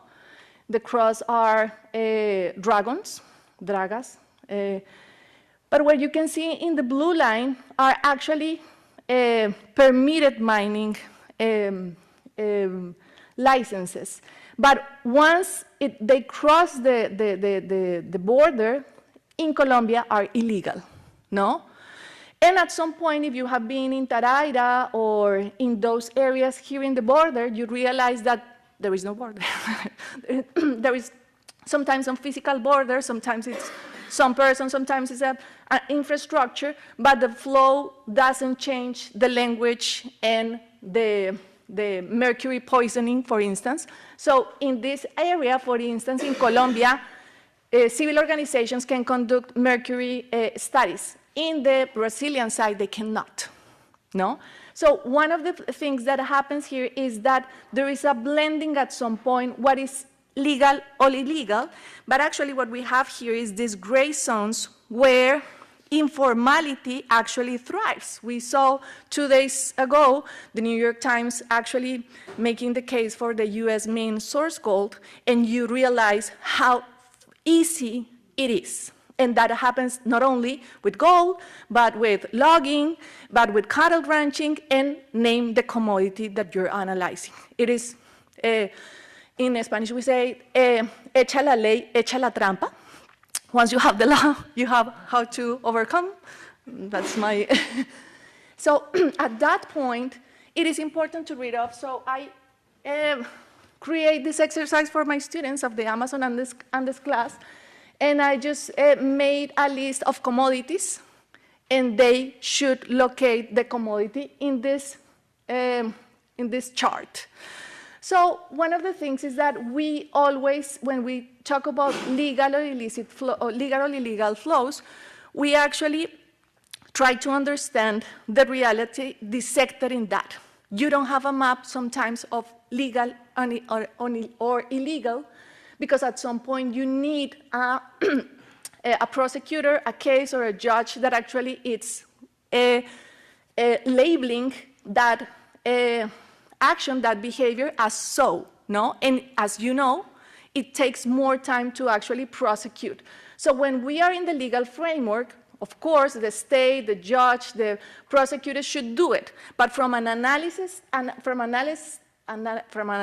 perspective, we should at some points like level down and have more nuances on how this legality or illegality actually works. And it could be from an enforcement perspective, actually who are abided to the law, and we have that when we have permits. It is dotted here because we have the US Mint case that makes the case to actually greenwash or whitewash the face of the commodities of illegal. But actually the big point is informality. Informality actually is the mechanism in which the state cannot have the tools, mechanisms, and the proofs to actually prosecute. So the real deal of the commodities driving deforestation in the Amazon and in other places is actually informality along the supply chain, from the production through the transit to the consumption. No? How we know that the Whole Foods, beef comes from where it comes, no? You actually track, and they know that exactly from which farm it is. When you are in Colombia, in a supermarket, you don't have that clarity. So you can have the framework, but when you don't have a transparent traceability supply chain, you have that informality there. So with that one, when we're analyzing, in this case, legal and illegal, the big challenge is that more legal the commodity is, the more difficult. If it's cocaine, it's easier because from the source to the consumption is illegal. But if you have cheese, if you have beef, if you have gold, it is more difficult to track. So, like reading off the illegal category from a perspective, from an awareness perspective in order to research, I think it gives you more nuances on the everyday life of those commodities that at the same point are using the same routes as commerce does. No? Example with chemical precursors, as I mentioned, gasoline, but name it. No? Now, for instance, the amount of commodities, for instance, for construction from the Chancay port in Peru that actually ended up in the Amazon, you realize that it's not only illegal things. And actually, having this legal and illegal kind of glasses, you actually lost a lot of sense of what is happening here. So in those informality spaces, of course, the state is not the one who can govern those spaces, and is where you have this hybrid governance, where at some point you already know from the, as you mentioned, on the cattle ranching, but also on cocaine, or name it. You have, like, for instance, prostitution, brothels in the area, and actually that is governed and paid by raw gold.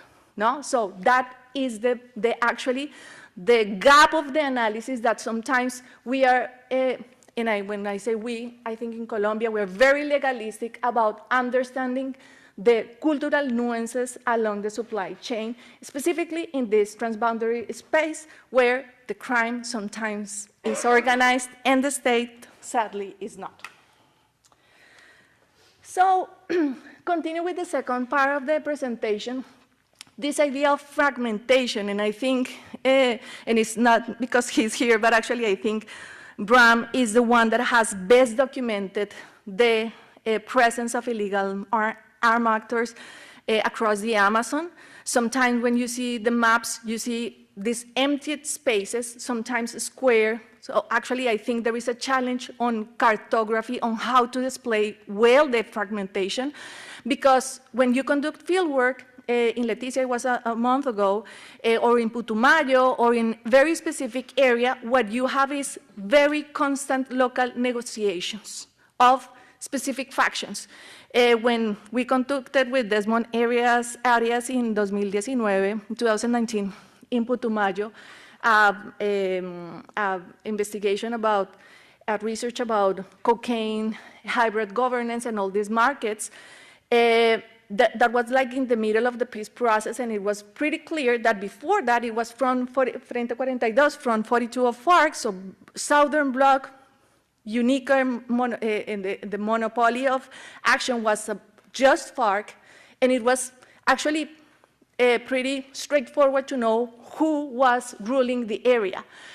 Once the peace agreement is signed, you have more dispute about these areas, actually, Comandos de la Frontera coming into that area, but today what you actually have is an enormous fragmentation, not only from actors on the side of Colombia, but from Ecuador, Peru, and Brazil, as Juan mentioned here.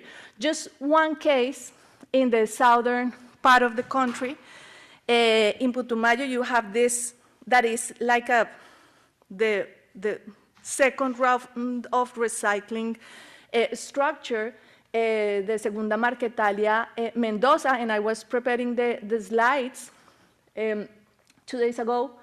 You see that Walter Mendoza is now one of the ones that is taking, again, pre-electoral time,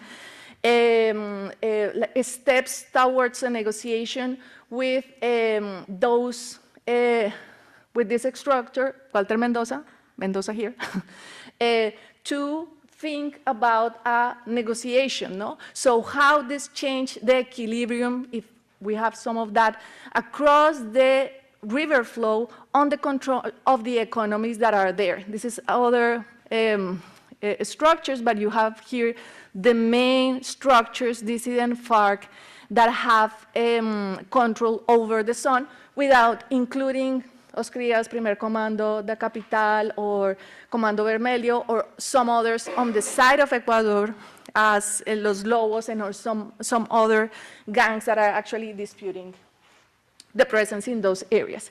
So when you mention about the environmental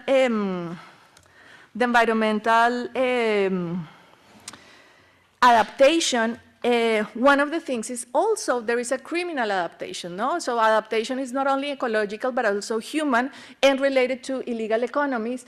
So when we analyze the Caquetá and Yapurá River, we have that overlapped reality that is not only drugs, and actually, and the whole investigation of Earth League on the convergence on illicit economies is key, as you mentioned in the first panel, because it's never in the whole war, it's never alone. You don't have only drugs, you don't have only illicit gold, you don't have only brothels, you have like the combo, as we say in Colombia. You have everything overlap as a complex reality.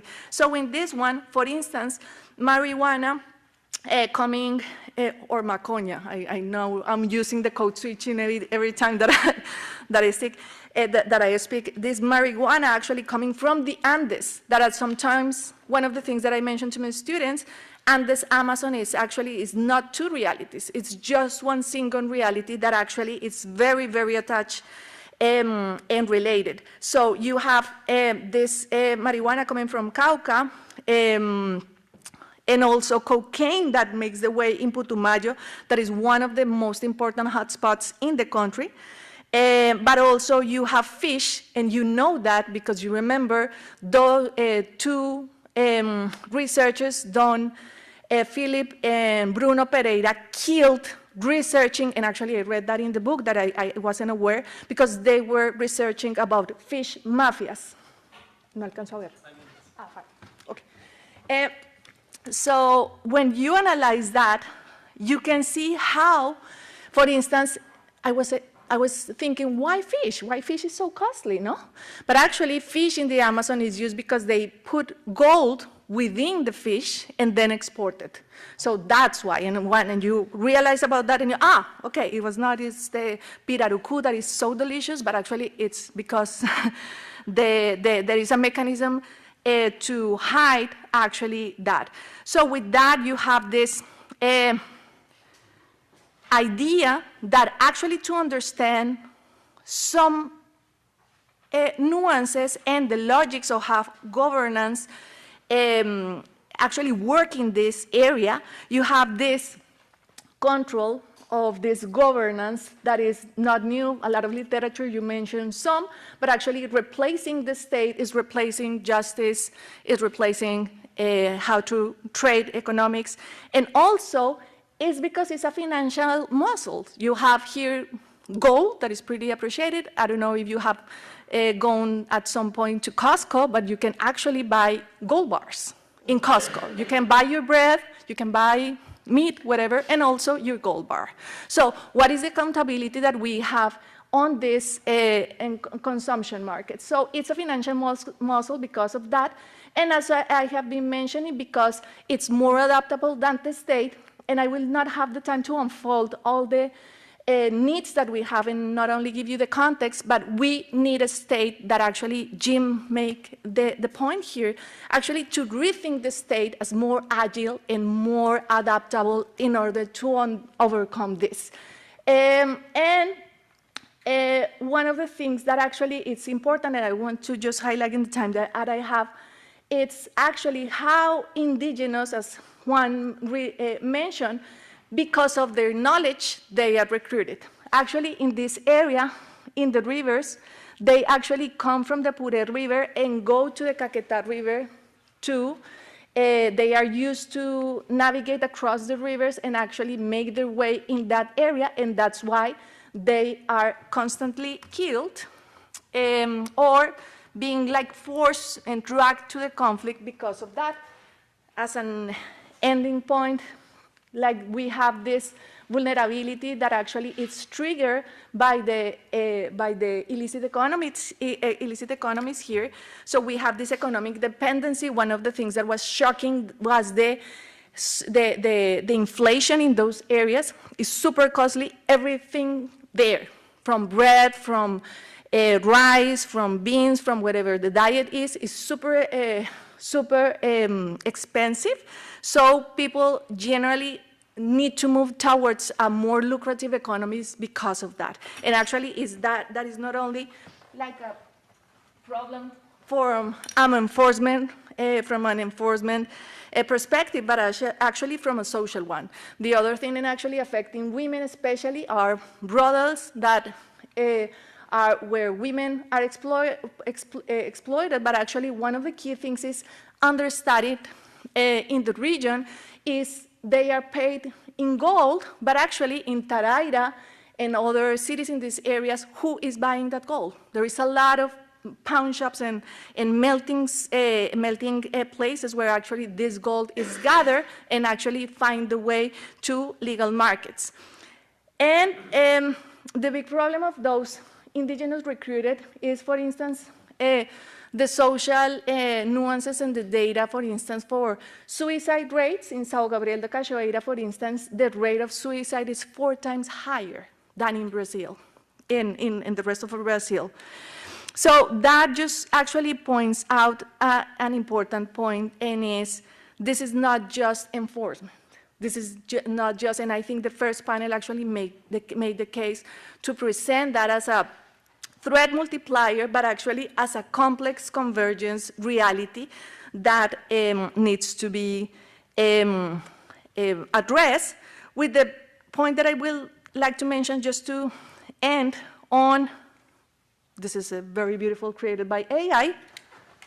That is the anatomy of description, and actually it's mercury. Mercury, very poisonous, that's why we have Minamata Convention, tackling and prohibiting the use of mercury to gather gold because of what happened in Japan, but here it's traded freely. Actually, I conduct my ethnography in TikTok to see how actually widely traded mercury is with no control, and that it's actually shocking, no? Because people in this area, specific Indigenous, that I will not have the time here, have all the scale from like the bio poisoning to have like from human consumption, because they eat the fish that actually it's the one that collects the mercury, and at the end, specifically women and children are affected by this.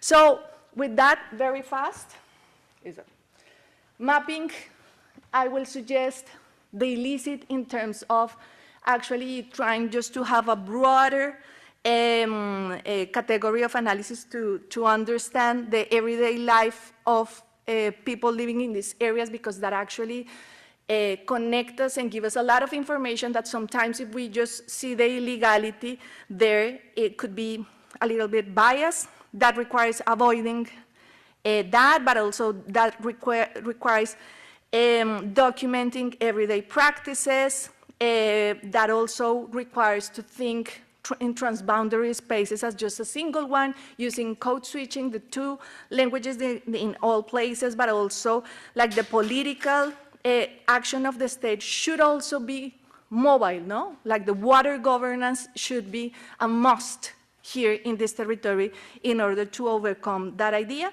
And flowing and showing the flows, actually it's, I think, the most urgent public policy issue in order to understand not only the territory, but actually the cultural and social vulnerability of populations living in those spaces. Some of the presentation was part of this product that we are working in La Fundación para la Conservación y el Desarrollo. It's a project sourced by the European Union on Caquetá Yapura rivers. It's available here if you want to see it, but actually, yes, that's all. Thank you very much.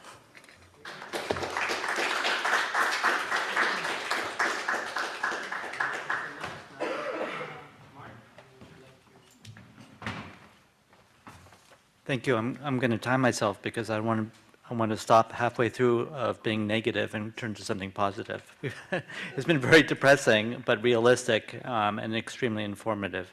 Thank you very much for the Bildner Center for Desmond for organizing this meeting.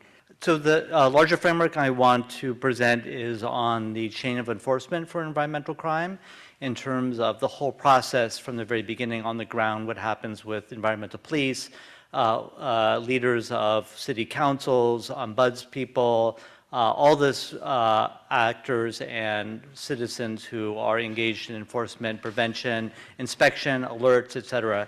So as we know from the satellite systems, Peru, Colombia, and Brazil, thousands, hundreds of thousands in the case of Brazil, alerts are reported.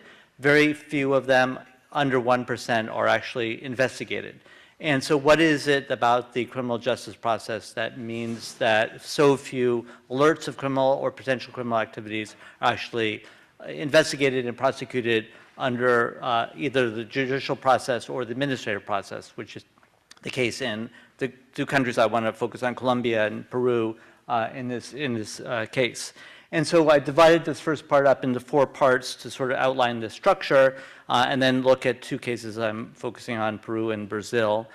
First is obviously the very set of different crimes, environmental crimes, each of which is involving a whole set of organized crime actors, laws, agencies, etc. So for people on the ground, it's very complicated because each involves a different set of laws, biology, agriculture, et cetera. So ranching, mining, extraction, obviously gold, but also rare earth minerals. If you look at the Orinoco mining arc in Venezuela, for example, coltan, all kinds of things. Also sand is a big product in terms of organized crime. So huge amounts of different kinds of minerals, different kinds of mining, different kinds of actors involved in the mining. Agriculture, and what's challenging about agriculture in particular is that most of it's quote-unquote legal, but under fraudulent circumstance. So if you look at large parts of Peru and Colombia, also Central America, palm oil gained through invading farms, taking over through fraudulent permits, intimidation, invasions of indigenous lands, etc. And Juan mentioned killings of environmental activists. So cacao, palm oil, all kinds of different forms of agriculture. Obviously logging, and also the fact of, for example, the different kinds of prohibitions, see these prohibitions on kinds of logs and trees that can be logged. Road building, which is legal in the sense of most roads are legal, but if you look at any map the police will show you, or any enforcement agency, the huge amounts of tertiary roads or illegal roads. So you have in Colombia, for example, and other places, the national roads, and you have the department roads, so the provincial roads, and you have the municipal roads. And then you also have, I was in Meta recently, and there's roads that are created by mining companies going through veredas, going through farms that are completely illegal but have some kind of permit from the some form of government. So road building is legal, but in most cases it's illegally done or abusively done, causing enormous impact on the environment and on people. Waste pollution is massive in terms of construction, illegal construction, dumping, chemicals. I mean, mercury, as Liliana pointed out, I mean, the devastating impact of forms of pollution. So again, these 6 plus others all involve different sets of factors, very difficult to enforce in terms of action. And then you could say part of this is the enabling crimes, which are crimes that allow these to occur. So you have fraud in permits and licenses. For example, in Peru, when you want to get a concession for logging, you hire a regente, sort of an agent who verifies, yes, this is the land, these are the kinds of trees. But usually the landowner hires the regente who is paid off to doctor the results. So you have a laundering of permits based on false information or biased information in many cases. Many in Peru, Colombia, also a lot of artisanal permits are given, but those actually are part of organized crime networks or part of a large organization of illegal crime. Land is huge. Land grabbing is in terms of using political power, using intimidation of local areas. In Colombia in particular, with a lot of the resettlement of areas, much area is disputed or unclear who the owner is. And so people will hire groups to settle a land.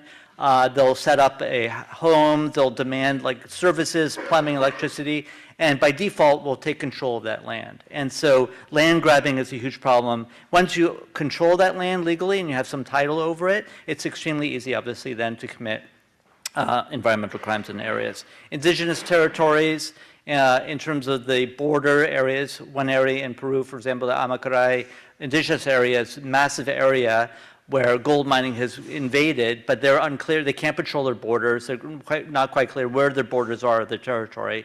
And so it's very easy to intimidate. And a lot of times when there's a enforcement operation, indigenous people or the people in the community are also arrested for allowing the, quote unquote, allowing these invasions to happen. So people don't cooperate with the state because they don't want to be caught up in the enforcement operations. Transformation, which is these hotspots or nexuses of organized environmental crime.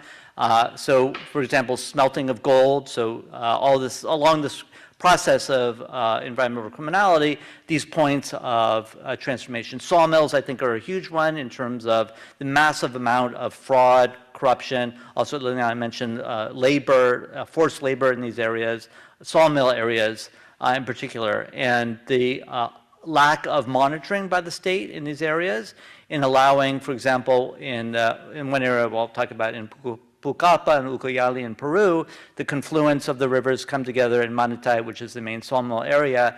And once those logs come in on ships and they're blended together into planks, it's almost impossible then to detect, you know, is it legal, is it illegal, the quantity of the type, the logs that went into those planks. Transit, obviously, that's a huge area in terms of, for example, in the rivers in Peru, they're trying to enforce ship movement of logs along the river, but the rivers change, as Juan mentioned, because of drought and other conditions, and so it's very easy to evade them. You know, in Colombia, Peru, I mean, just the waterways are very, very sparsely policed. Then there's obviously a corruption, collusion by the state officers. The third area here is prevention, is the enforcement stages, each of which also involves a huge amount of challenge for enforcers, for citizens, anyone trying to deal with environmental crime at all levels. One is prevention, which is very difficult because of the physical danger facing people, as Juan mentioned, the killings of activists and land defenders, intimidation of them, dividing and conquering. A lot of times in, for example, Peru, they will go and say, they'll promise a health clinic or they'll promise some benefit to a local community, but part of that local community. And so it's very difficult to prevent because there's some kind of contact. And many people in indigenous areas in Peru, the indigenous people will complain that their leaders won't tell them about a deal they made with someone coming by making a deal. So prevention is extremely difficult. The police aren't there. I'll talk about that in a second. Policing, investigation, prosecution, adjudication, and sanction. So if you follow these numbers, Juan and I were doing this in Colombia, I'm doing this also in Peru, is what happens along these processes. So how many cases actually get investigated? Those that are investigated, how many actually lead to criminal charges? And each stage, the number dwindles down from a very small number to begin with. So by the time you end up in court, very few cases. And then of those cases that obviously lead to conviction, extremely few people actually end up in jail or end up being fined to a significant degree. And that's another problem, is that the fines end up being much lower than the benefits they gain from carrying out environmental crime. So some of the challenges for environmental crime enforcement, logistical support, as we all know, in terms of the number of people on the ground is minimal. The area that they have to cover is huge. So for example, in Ucayali in Peru, which is a huge province, there's about maybe 10 environmental officials. Again, it's not police officials. That's not the extent of it. There's also FEMA, which is the environmental prosecutor. They also have very few people. And then added with ombudsman and others, a tiny number of people working specifically and trained specifically on environmental crime in the area. And also among the environmental police, they're stretched to different parts. They have to do education, they have to do monitoring, they have to do intelligence, they have to do administration. They move in and out. Their trainings last from 2 weeks to a couple months. So not enough training, not enough time. There's a lot of rotation, there's a lot of turnover. So the kind of logistics that they need, the kind of basis, foundational support just doesn't exist. Interagency coordination is very poor in terms of every time you talk to the police, the prosecutors, ombudsmen, local officials, military, they all distrust each other. Oh, we can't trust them. We're going to do this on our own. The lack of coordination among them, particularly on things like construction and economic activity. So when there's an economic actor involved, cattle rancher, palm oil owner, they often don't touch it, and they complain about the economic power of some of these agencies over their colleagues in other parts of the state. In Peru, there's Gerencia Forestal, which is sort of the regional forestry agents. Everyone complains how corrupt they are. Every single person, and yet nothing is done. They're sort of the nexus of all information goes through them. So even with recognition of how corrupt one particular agency can be, they still hold a lot of political power, and administratively they have a lot of control of their process. So the coordination kind of breaks down because of the lack of distrust, or the center of coordination is not trusted by the others.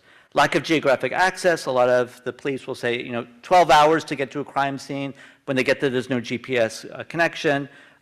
Border areas are particularly vulnerable to this. So there's an area called Purus. It's a province in Ucayali, which is on the Brazilian border. Huge amounts of organized crime, logging, etc.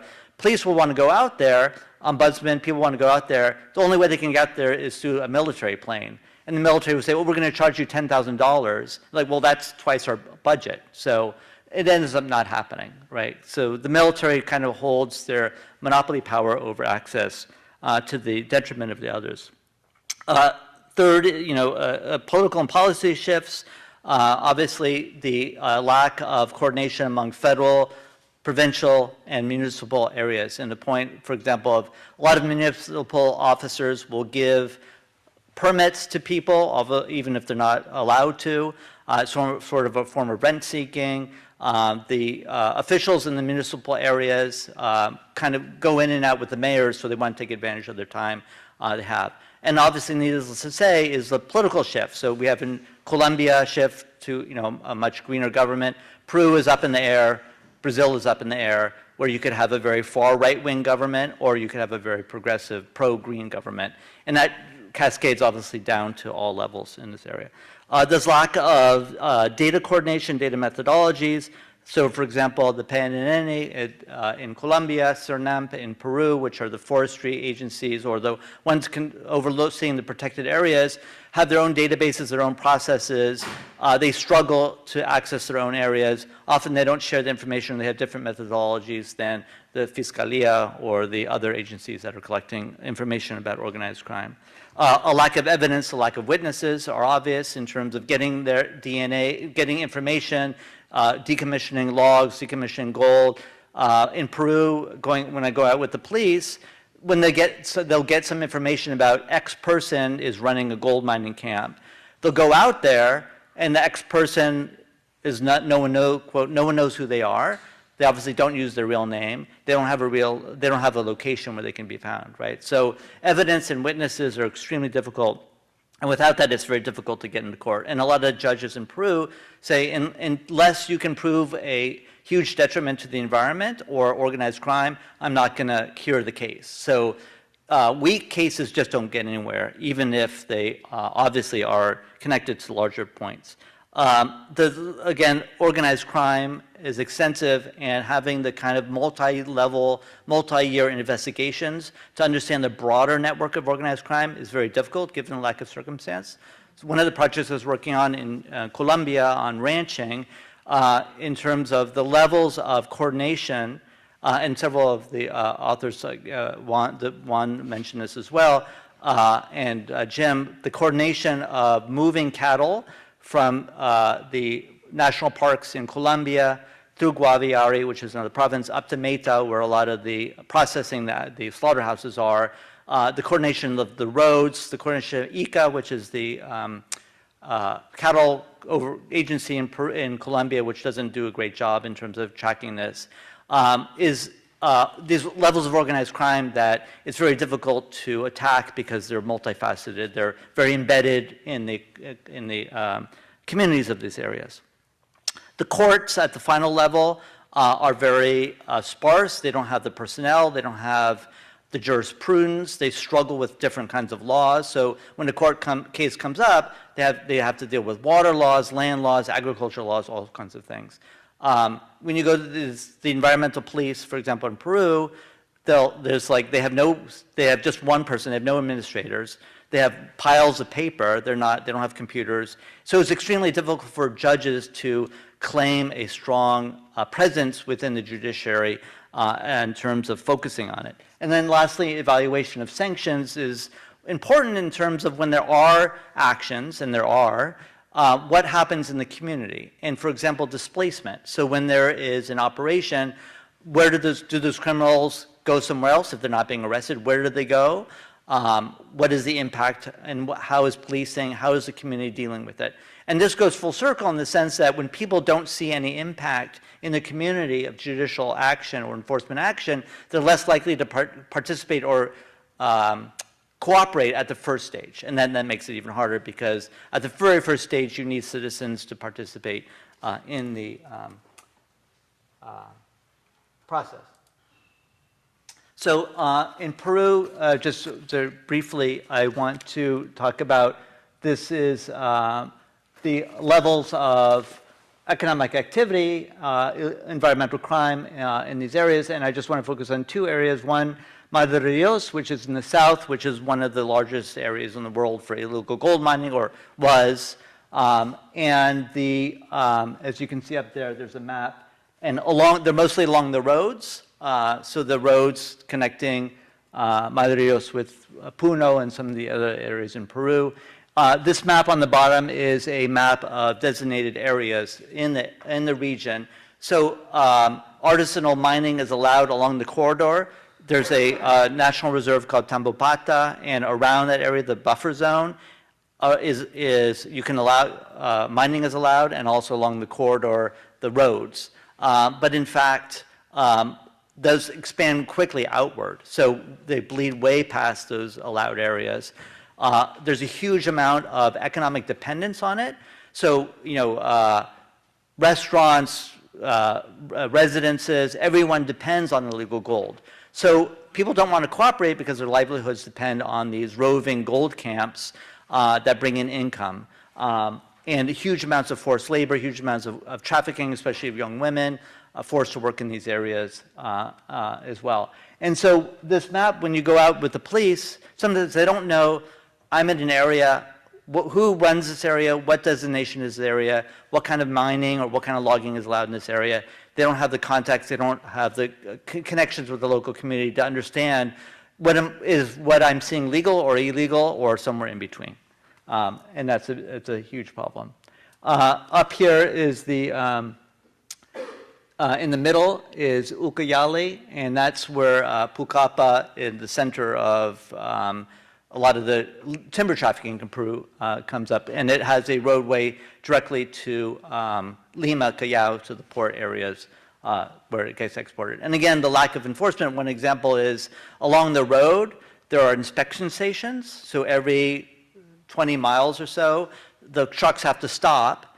But when you go there, like, we get so many trucks, they're piled high with logs. We have to check their permits. We have to rush through it because we have such backlog, we have so little personnel. And often they'll say, more stations are put up, but sometimes those stations are also sources of corruption and bribery for the trucks who go by, paying off the local officials. So the negative part is over. I want to look at how do we deal with this stuff and what is going on in these countries that actually can make a difference in improving the entire chain of enforcement, that are realistic, that are feasible, that are accepted by the community.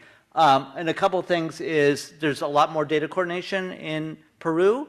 Austin 4, Sur 4, which are sort of the two main enforcement agencies. There's an agency called OEFA, which looks at the how well different regions are complying with environmental law, and they're improving their data coordination among them. So to the point where there's false information, which is extremely high in most places in terms of permits for logging, permits for mining. Most information on the permits is false. That has gone way down because of better coordination among better coordination among the agencies. Of course, a lot will change depending on the outcome of the election, but hopefully this coordination will continue even if, no matter what happens with the new government. There's much more legislation and attempts to bring in organized environmental crime into actions against organized crime. So we saw it 2 years in Ecuador. They reformed the penal process code to put in much more organized environmental crime within it. Colombia, Law 2111 also brings in a lot more specificity on environmental crime into legislation, into enforcement. And that's an improvement and something in Peru if they can get that legislation passed politically. There's much more local monitoring, much more support for local groups. Committees de Vigilancia, Control Forestal are groups working in these regions. Colombia also has many cases in Guaviare and places where local juntas are gathering, monitoring their areas. And so that's hugely improving, coordinating that information with data and enforcement agencies. More court rulings, so there's been rulings, a lot of the notorious killings of environmental activists in Peru have finally come to condemnations of people who are committed those. Also a big focus on other crimes, so labor, trafficking of women, forced labor. So mentioned in the sawmill sector in Pucallpa, the labor violations are extraordinary in terms of labor conditions, the kind of chemicals that are used, the danger, the dangers of it. And so focusing the Defensoría and the Fiscalía are focusing much more on those other crimes as a way to get to the organized environmental crimes as well. More focus on the border regions, more focus on displacement of, for example, gold mining. So one of the, I'm working with ORAU, which is, EDICEP is the Indigenous Federation of the Peruvian Amazon. ORAU is the Ucayali Huánuco area. And the map here, they have a database, a monitoring system called Imenco Sidroti, which is documenting not only logging, mining, other activities, but also things like illegal roads, illegal airstrips, really getting a full picture of what's going on. And what's really good about that is it's coming from the community, it's run by the community, it's understanding how the different experiences are, displacement of things. So Puerto Inca, which is a city in, or a small town in Huánuco, is now sort of the center of illegal gold mining in Peru. And they're really focusing on that. So more preventative, more understanding of the flows of organized crime. This is a map of all there are 15 federations within that within Oraú.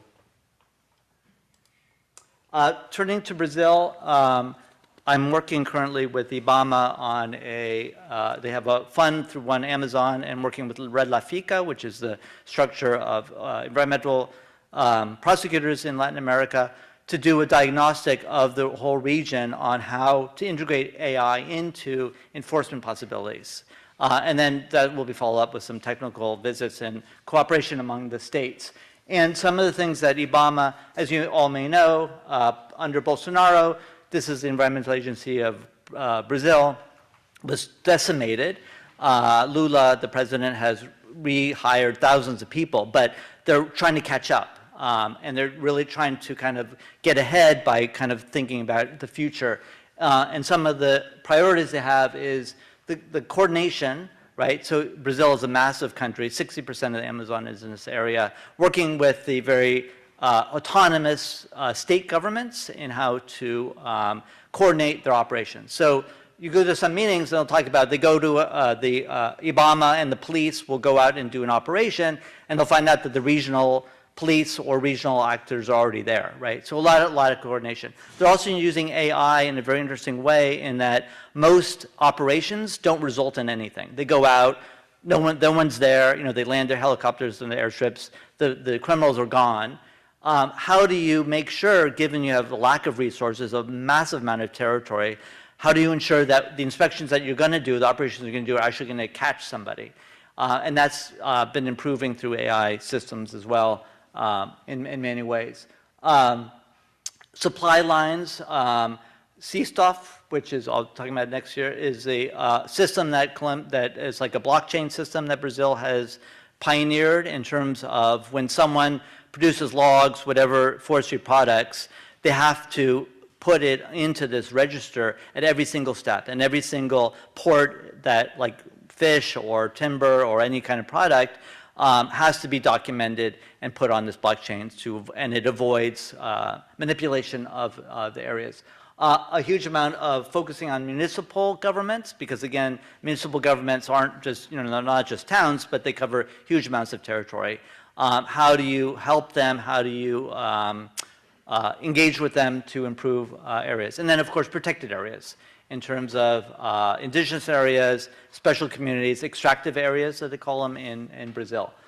So some of the things that are happening in terms of how they're using AI to do this, using some of the tools that they've already developed. So Brodes Impe is a sort of the satellite network within Brazil, and Cenispan, which is their radar-based system, using that information to target organized crime, organized environmental crime much quicker.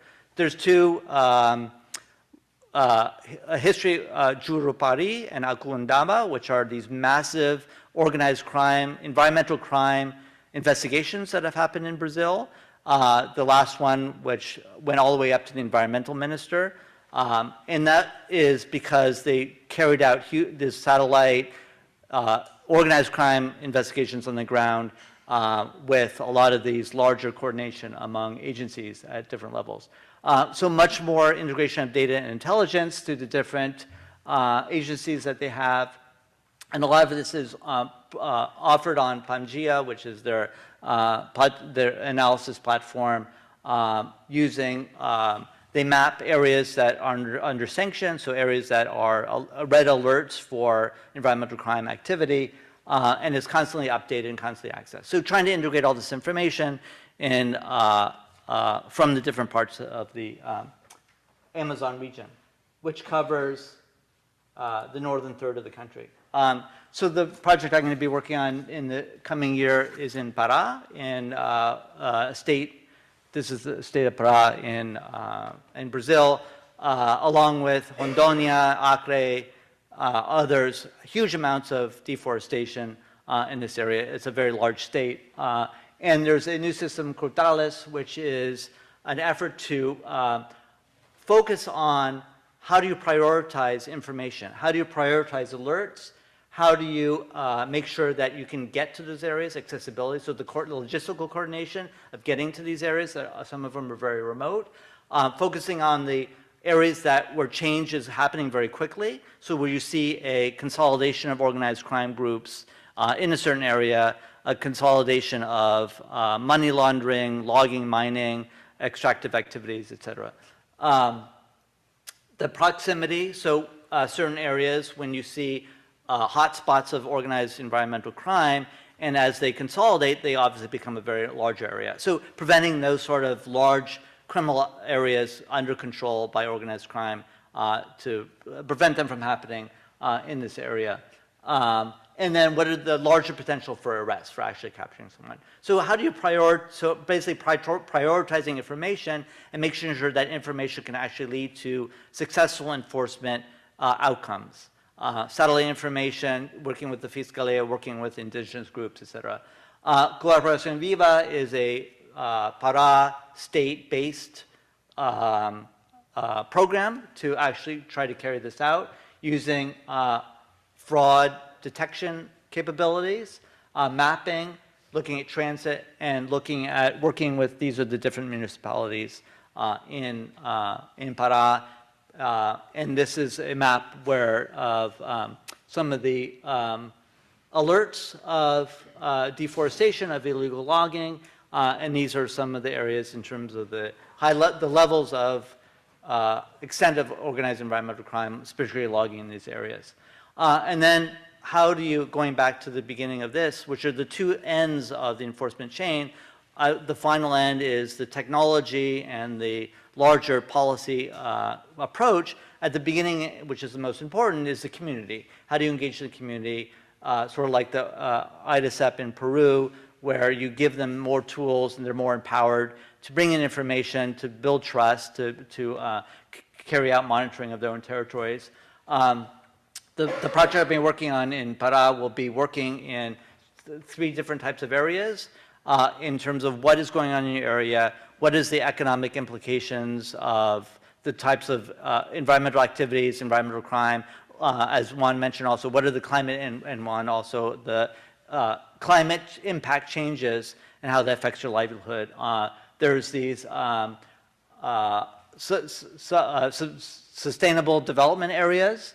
There's also extractivist areas, which are under 2 different kinds of permit structures in Brazil.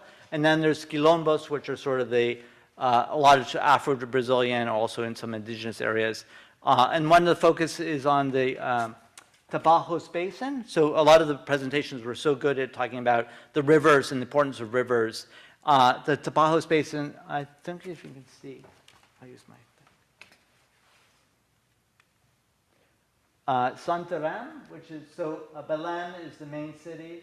If you go along the Amazon River, about halfway through Pará is the city of Santarém, and the Tapajos Basin, which is a tributary of the Amazon, flows north-south, south-north into the Amazon, is an area of huge amounts of organized crime. The police say it's the worst in Brazil in terms of the concentration of logging, illegal gold mining, other kinds of activities as well. And how do you work with how do the communities engage with the process? How can they be given the tools to provide more information? How can they be protected from invasions? How can their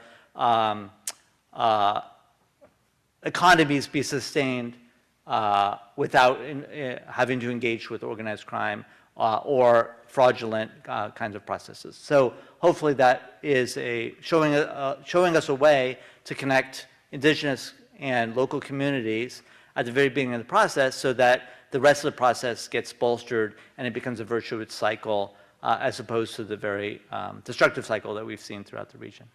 Thank you.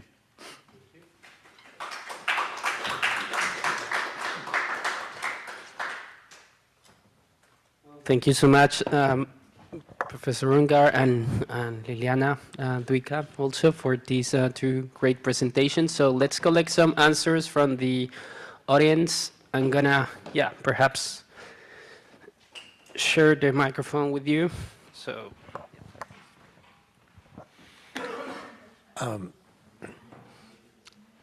I just wanted to briefly comment. I don't know if there's really a question in this, but my name is Paul Gutenberg, and I'm a historian who's worked on kind of the prehistory of a lot of this opening of the Amazon to commodities and illicit flows. And So for me, it's fascinating and also extremely depressing to see this complex, your maps of this complex overflows of governed, ungoverned commodities, illegal commodities, illicit commodities, deforestation, development, undevelopment.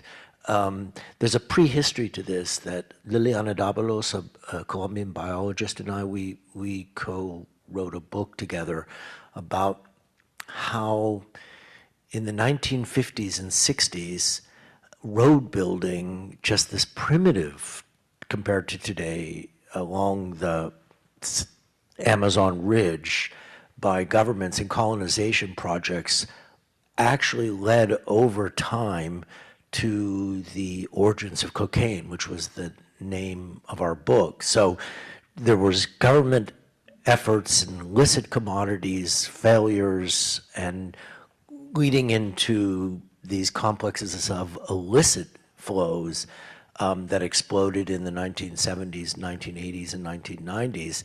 And now it just seems like it's metastasized, particularly with gold and logging, into these complexes that you're describing here that are interesting, to say the least. But I just wanted to mention that there is this prehistory to this that's often overlooked, that began slowly in the middle of the 20th century with the intervention of Andean states and the United States too, through aid packages. Thank you, Professor. So yes, you, please. Thank you. Thanks.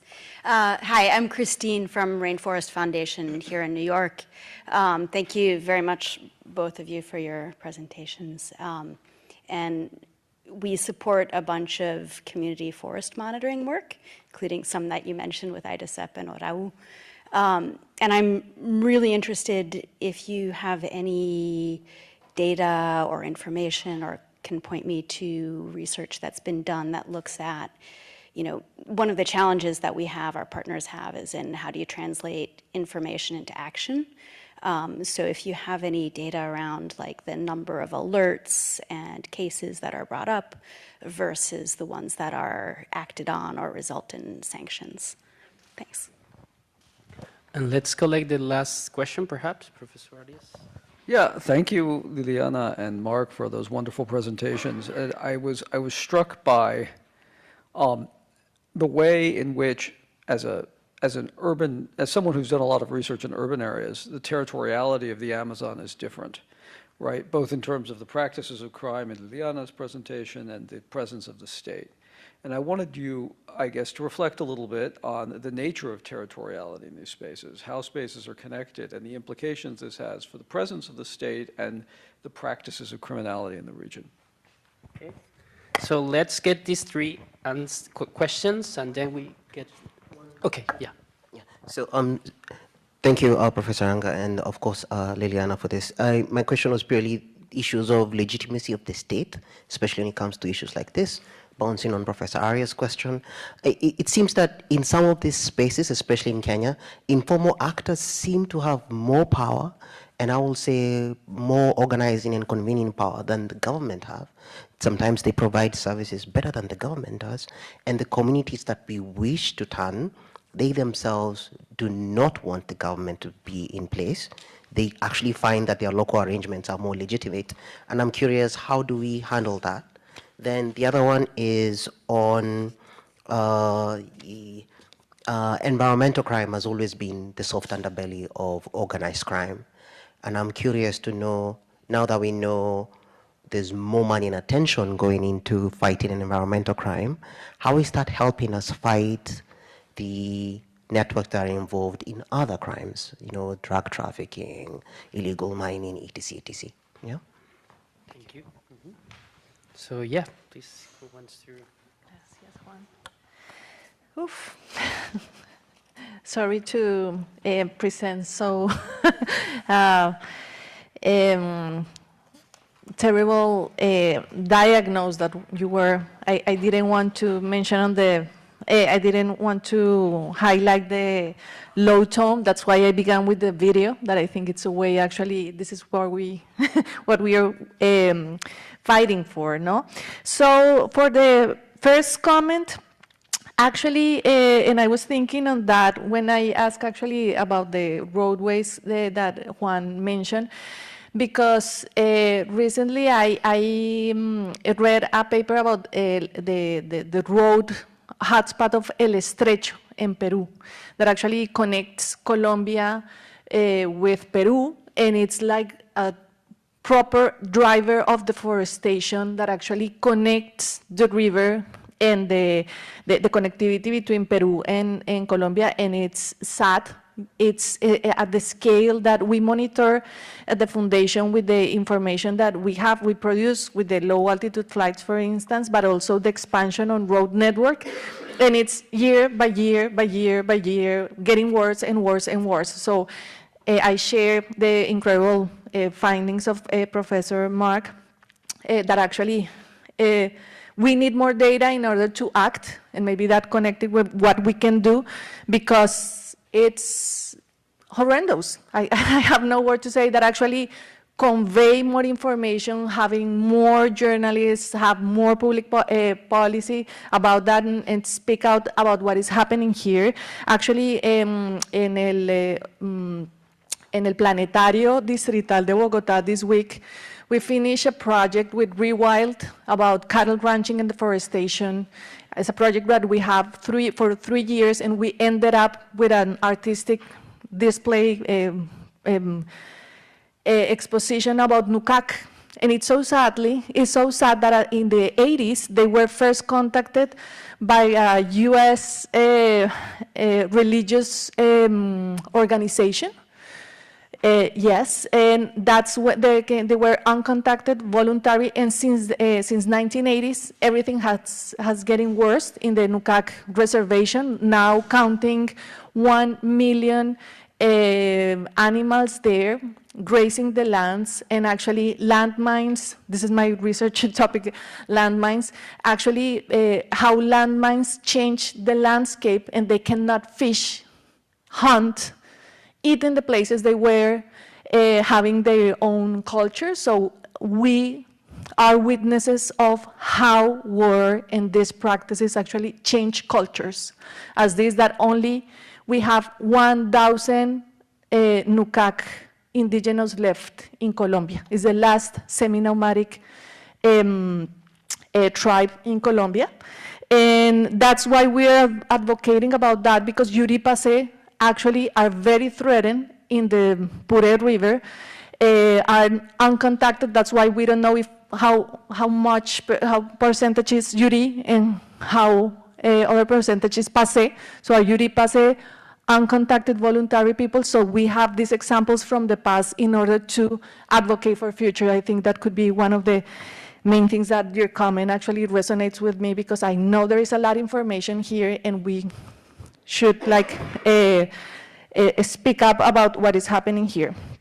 So the second question about the nature of territoriality, in my research that is about landmines and landmine landscapes in Colombia, so how the guerrillas adapted these improvised weapons into the environment. I thought a lot about territoriality. Actually, guerrillas follow Chinese popular warfare, like revolutionary warfare, where territory is fundamental, because if they control the people, they can control the territory. But actually, working along in the Amazon, the most and the key important fact here is controlling the river to control the territory. No? So here the territoriality, actually it's guaranteed if they control the checkpoints and the people who live along the rivers. So the lines of communication of these actors actually are every other day fight and contested in those water river flows, and that change actually the conception in other regions of Colombia, where actually the territory and the roadways are the main checkpoint of control to actually have governance in the territoriality. So for me, the lecture of territoriality in this space is that water rules. No, whoever controls the waterways control the territory. And I don't know if I cut here and have you, or do I should like, oh, okay. So, and the state, Jim, I think that I invite you to have like a Kenya-Colombia comparative case. I'm willing to do it. He's not here now. But actually on the note on informal power having more control than government, I think that in Colombia, it is important also to recognize indigenous territories as a key actor that has authority. Actually, just last year, ETIs, Entidades Territoriales Indígenas, indigenous territories were created. No, and they are not this empty space of the Amazon, Baupés, in these areas, but actually we have Puerto Nariño and the other territorialities recognizing the role and authorities that local communities have. Besides that, Juntas de Acción Comunal, community action boards, that are local, that are actually affected by the rule of criminals that are in the territory, but we should not diminish the power that it's, I think, a hybrid in this way that they have. And environmental, I don't understand my network involved in others. I think that the last one on implementation and information to action is actually to have more. One of the things that actually I was shocked, I'm learning Portuguese in my second year learning Portuguese, is actually how apart, if you don't talk, actually I was in a meeting 1 month ago with the Yuripase, actually advocating in a group with the Amazon Conservation Team, Defensoria Pública Federal de Brazil, and also a lot of indigenous communities, is how sometimes even the language is a border, no? So we need actually as researchers to communicate better, to have like better joint actions. And actually one of the things that I was surprised is the vast amount of information that is available. Actually we created a WhatsApp group as like the efficient governance in the Amazon and in Latin America work. And we created and we began to share and to advocate together for the Yuripase community. And there is a lot of information sometimes, and actually as we just assessed, the main problem is that we don't have it like gathering in just one single place and available for everyone to know that this information are there, as you mentioned with the witnesses. I think sometimes it's a matter of also of what information is public or not, and at that point that also creates no one sometimes would like to be involved in a process, on a prosecution process of a big leader in the zone. So yes. Going Paul's question, the history and connecting with Nucac is in Guaviare, for example, a state and department in Colombia, 91% of it was considered in the 1950 law a natural reserve. So when people started settling there, they're quote unquote illegal. And so there's two really good agencies, the land agency and the restitution agency, trying to legalize property. But because they're officially in nature reserve, historically, they have to redo the whole property situation. So it's sort of like the historical legacies of designations, which were beneficial, can also be very complicated in terms of that. And that comes back to territoriality, especially the protected areas, the national parks, indigenous areas, and the overlap between them, the administration of them, the sharing of the agencies that oversee them make it very difficult. And connecting with transit, connecting with economics, connecting with sustainable development, et cetera, is a huge problem. Your question is really critical about the alerts. And so Juan and I were doing this in Colombia, and I'm doing this in Peru in terms of we can see all the alerts, geobosques in Peru, and you can see where are the satellite information detecting fires or logging or clearings.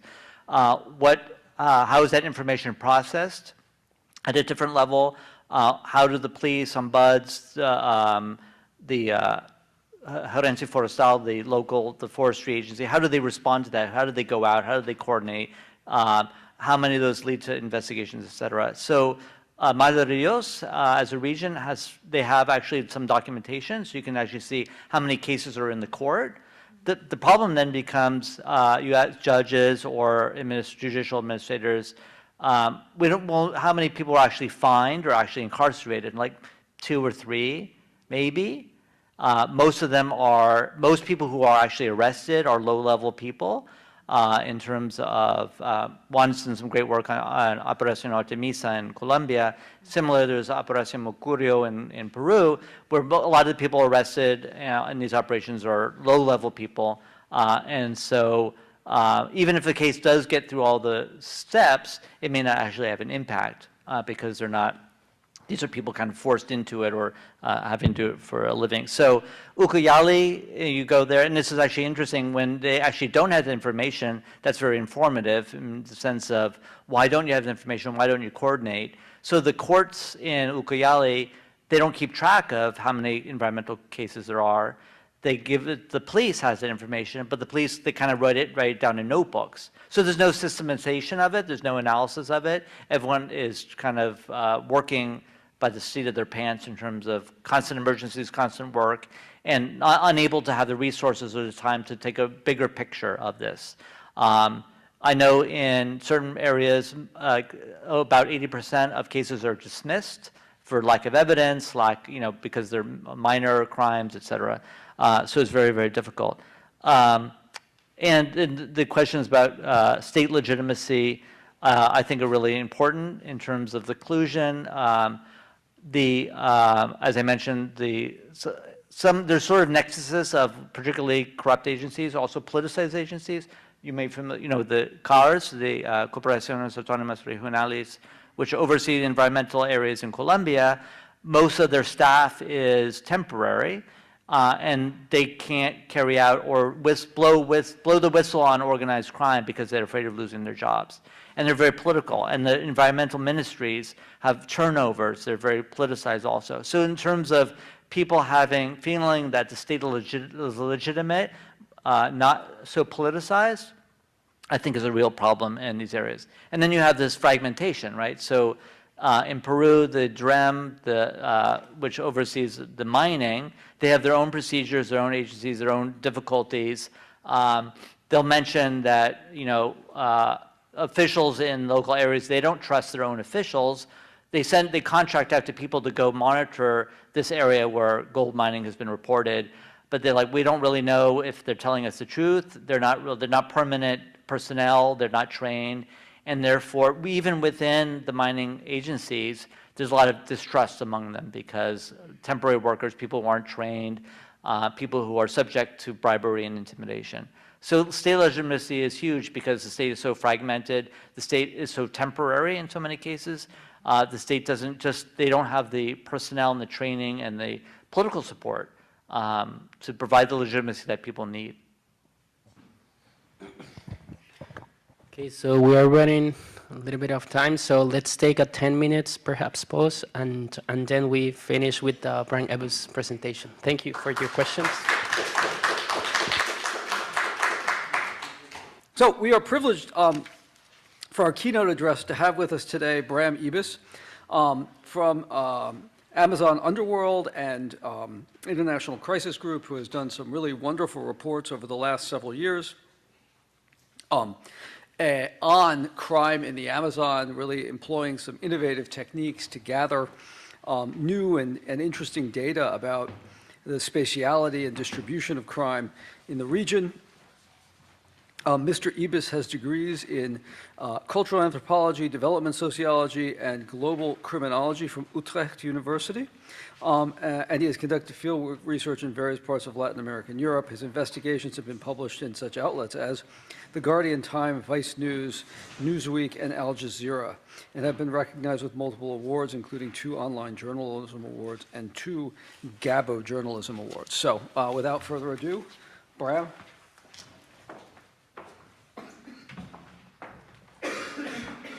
Thanks a lot, Desmond, and also Juan for the invitation and bringing me to New York. Now you actually make me really conscious whether this was a coffee too much for me, but we'll find out about that during the presentation. So thanks, those who are here. My name is Bram. I'm from the Netherlands, but I'm based in Bogota, Colombia already for more than a decade, where I've been looking into crime dynamics, conflict, but also migration and border frictions. Today, I mainly want to tell you about an initiative that we've been setting up, which is called Amazon Underworld. It's a collective of investigators and research journalists collaborating across the borders in the Amazon basin. What we do is we want to understand crime trends because we feel that organized crime, much more than before, has become an obstacle to climate action and environmental conservation, but also a main threat to communities in the Amazon. So the way we do research is that we try to quantify crime presence, map illicit economies, but we also travel to the Amazon to tell the stories behind the numbers and the maps, interacting not only with state officials and community leaders, but we also talk to crime. We interact with drug traffickers, gold miners, gang members, and non-state armed groups, because at the end of the day, most of their integrants are people from the Amazon, and sometimes they have very valid reasons to participate in crime. And if we really want to understand the social drivers of illicit economies and conflict, we need to understand why people are participating. We feel that we need to talk more about this issue, especially now in 2026. We've kind of surfed a wave of positive attention for the Amazon between the COP16 on biodiversity in Cali, the COP30 on climate change in Brazil, whilst there were two progressive presidents with sort of an Amazon agenda in the biggest economies, Brazil and Colombia. That moment is definitely coming to an end now in 2026. I think Trump messed with everybody's holiday when he picked up Maduro on the 3rd of January, and we've seen a pretty rapid cycle of escalations towards South American countries and towards the Amazon region as well. Some things we observe that we feel is worth mentioning is that Latin America is the most violent continent in the world if we look at homicide rates. But homicide rates in the Amazon are sometimes 2 or 3 times as high. It is a hostile territory, but oftentimes we don't see it because people don't report, or because the populational densities are so low, the Amazon towns don't end up in the lists of like the 50 most violent cities in the world, because they're pretty small, but relatively violence is really high. When we look at the illicit economies that we oftentimes research due to its environmental impact, we also need to understand that these are activities financing violence and human rights abuses. We actually know that this is causing legitimacy issues for governments. When we ask ourselves the question, when does organized crime prevail? The answer is right now, because we see that their budgets are bigger than the budgets of state agencies tasked with combating them. Liliana spoke about the Puruê River, which in Brazil flows into the municipality of Japura, where there's another river called the Jaumi. Illegal mining on those 2 rivers already represents more money than the national budget of IBAMA per year, so Brazil's environmental police. We also know that organized crime started to govern. When I go to the Amazon, I need tacit approval of crime groups to enter the Amazon areas that we do research in. They decide on mobility, they tax legal and illegal economic activities, and carry out rudimentary forms of justice. In Colombia, in some regions, there's even a sort of makeshift ID card system where armed groups force local communities to use these ID cards. So when someone has no ID card, they distrust this person and can end up killing him or her. So these are a few slides that I added to the presentation. Normally this week I've been talking about this at the end, but I thought it's important maybe to mention from the beginning, there is an impact in the Amazon due to shifts in US policy. We've seen bombings of alleged drug trafficking vessels in the Caribbean, in the Pacific, military exercises with Trinidad and Tobago. Despite oftentimes fishermen being targeted, this still sent a message to organized crime that increasingly started to send cocaine over Amazon rivers. This means increased competition over Amazon River corridors. This means also that the drugs, despite being destined for international markets, stick behind in these communities that are coping with issues of drug dependency and addiction.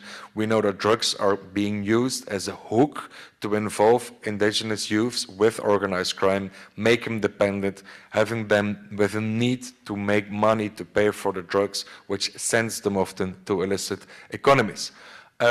We've also seen increased tensions in border areas like, for example, Colombia-Ecuador, because Washington has been putting the pressure on Ecuador to act against what they call terrorist organizations, which means that Ecuador's army, which has a very high level of corruption and complicity with illicit drug trafficking, targets communities, and tensions have been surging in the parts of the Amazon.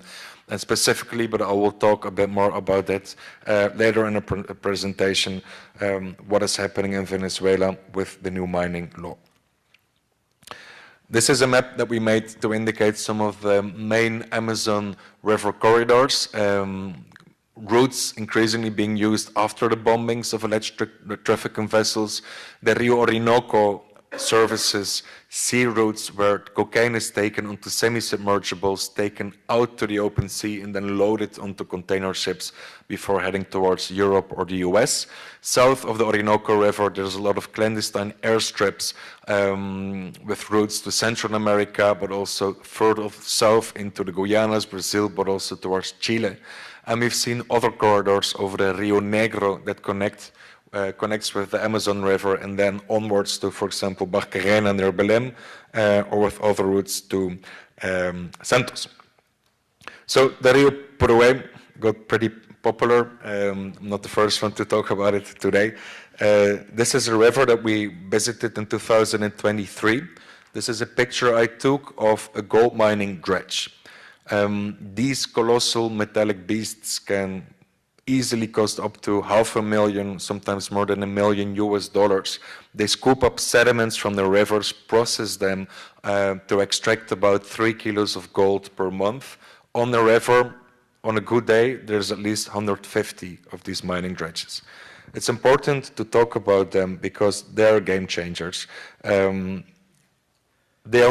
not only contaminate rivers with the use of mercury, the heavy sedimentation also takes away the oxygen levels, brings them down, but we actually see how these river dredges eat away at the riverside. You can send them into the forest. So there's also deforestation when we look at this.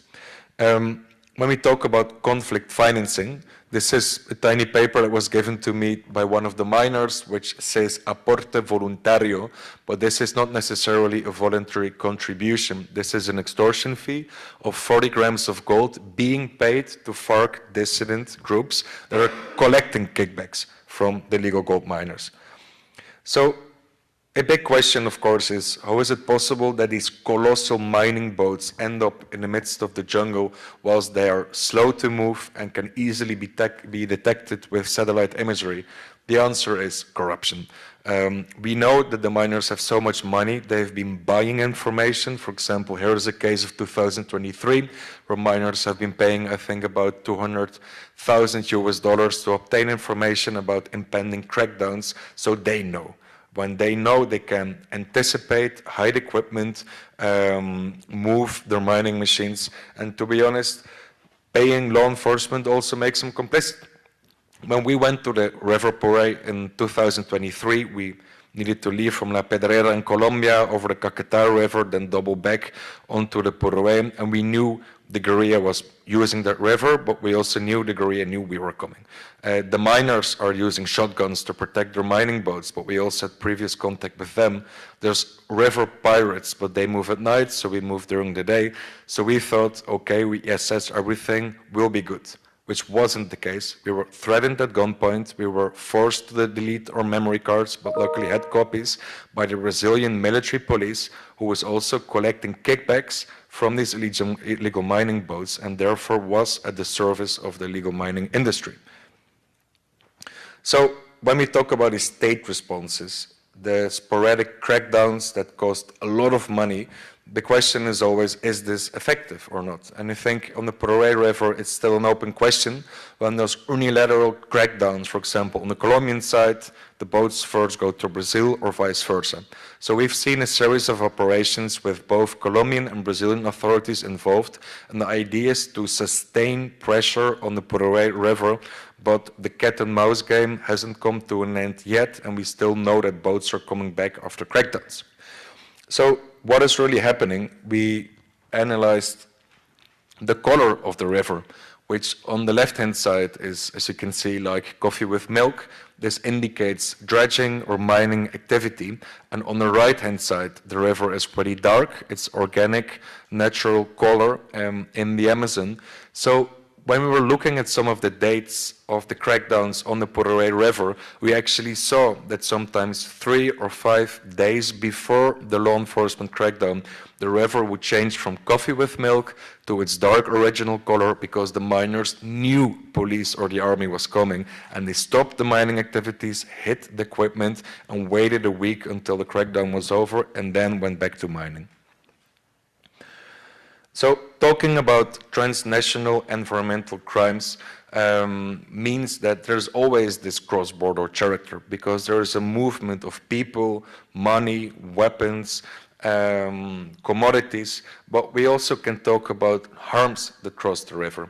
For example, in southern Venezuela, where there's a lot of illegal gold mining, there's a few fish species contaminated with mercury, but these are migratory fish. So they migrate against the current, end up in Colombia on a diet of local indigenous communities that have no mining in their direct surroundings, but they share a river with Venezuela where mining is very much present, so they are affected. The same goes, of course, for oil spills and other impacts that we see, but also the networks are cross-border. We've seen how Brazilian urban crime syndicates like the PCC from Sao Paulo or Comando Vermelho from Rio de Janeiro team up with rural Colombian guerrilla organizations and start to operate as a crime multinational. Organized crime really teaches us how to collaborate across country borders, something that nation states still haven't understood in the Amazon basin. So one exercise that we do with Amazon Underworld is we use human sources, or we send freedom of information requests to identify which crime groups or non-state armed groups are present per municipality in the Amazon. So right now we're looking into the main 6 countries. We haven't started in the Guyanas yet. So this is data for Venezuela, Colombia, Ecuador, Peru, Bolivia, and Brazil. According to the data we gathered, there's a presence of crime and non-state armed groups in 67% of the municipalities, with more than 200 of the almost 1,000 municipalities with more than one armed group, meaning that oftentimes there is armed competition for access to local economic activities. This is the map, which is, to be frank, pretty unreadable, but on the website there's an interactive menu where you can select an armed group or a crime syndicate, and you see where they are present in the Amazon basin. So one of the areas that I really wanted to highlight is the tri-border area between Colombia, Peru, and Ecuador.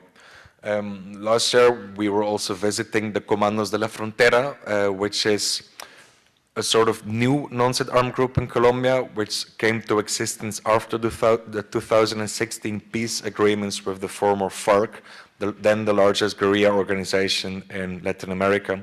The Comandos de la Frontera are true Comandos de la Frontera. Right now they don't only operate in Colombia, but also in Ecuador, Peru, and we also have a few cases where they basically dipped into Brazil to also extort illegal gold miners and traffic drugs. The Comandos de la Frontera are not so much a classic guerrilla organization because, contrary to the ELN or FARC dissident groups, they pay a salary, which means $500 for new recruits, often as young as 14 or 15 years. But with previous police or army experience, easily the salary goes up to about $5,000 per month. This is a map of the presence area of not only the Comandos de la Frontera, but also Los Lobos and Los Choneros, which are Ecuadorian crime groups that also cross the border or try to cross the border into Colombia and have different criminal allegiances. This tri-border area is really interesting because of the access it gives with rivers to seaports on the Pacific, which are main cocaine trafficking hubs like Buenaventura and Tumaco in Colombia or Guayaquil in Ecuador. But now we actually also know that the Comandos de la Frontera move over the rivers connecting with, for example, Iquitos, and then go towards Brazil, but also use the Putumayo River, which also goes to Brazil. And this is an area where they've been expanding specifically in the last year. So, talking about Venezuela, which is a country where we've been working for over 10 years now. South of Venezuela, there's a territory that has been fully overtaken by Colombian guerrilla organizations, especially in the state of Amazonas, bordering Colombia here and Brazil here. Amazonas is a mining hub, but also a crucial area to bring your cocaine from Colombia to and agglomerate larger quantities and then continue trafficking the cocaine to Brazil or towards the Guyanas. We've also detected 2 Colombian guerrilla organizations, so the ELN and Segunda Marquetalia in Bolivar State, but also in Delta Macuro, which is where the Warao indigenous are living and where the Orinoco River de-embouches into the Atlantic Ocean. When we talk about Brazilian crime groups, we see that Comando Vermelho from Rio de Janeiro is present in more than 400 municipalities. We think it's really important to talk about Comando Vermelho because they've been getting involved in illegal fisheries on the border area with Colombia and Peru. But Comando Vermelho now also owns one of the biggest gold mining hubs in Brazil, which is the indigenous territory Sararé in Mato Grosso, which is where we see a huge focal point for illegal mining activities now. The PCC expanded, as probably many of you know, previously into Roraima state and to Yanomami indigenous lands, where we actually have seen a quite interesting collaboration between indigenous groups, civil authorities, but also law enforcement authorities, coordinated and a joint mission, and they've been able to bring down illegal mining drastically in the Yanomami indigenous lands. What is interesting about Brazil, talking to Brazilian law enforcement, including intelligence, is that there is a sort of pragmatic realism. Brazilian law enforcement tells me they understand very well there is no saving the Amazon. There is no happy end to this. The Amazon, according to scientists, was already on the brink of reaching a percentage of deforestation when it would lose its cycle of the flying rivers, or basically where the Amazon would throw water on itself and keep it wet and keep it healthy.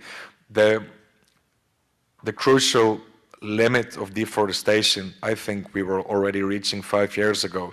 And then we haven't seen much more publications about didn't we reach it, which probably means we've reached it.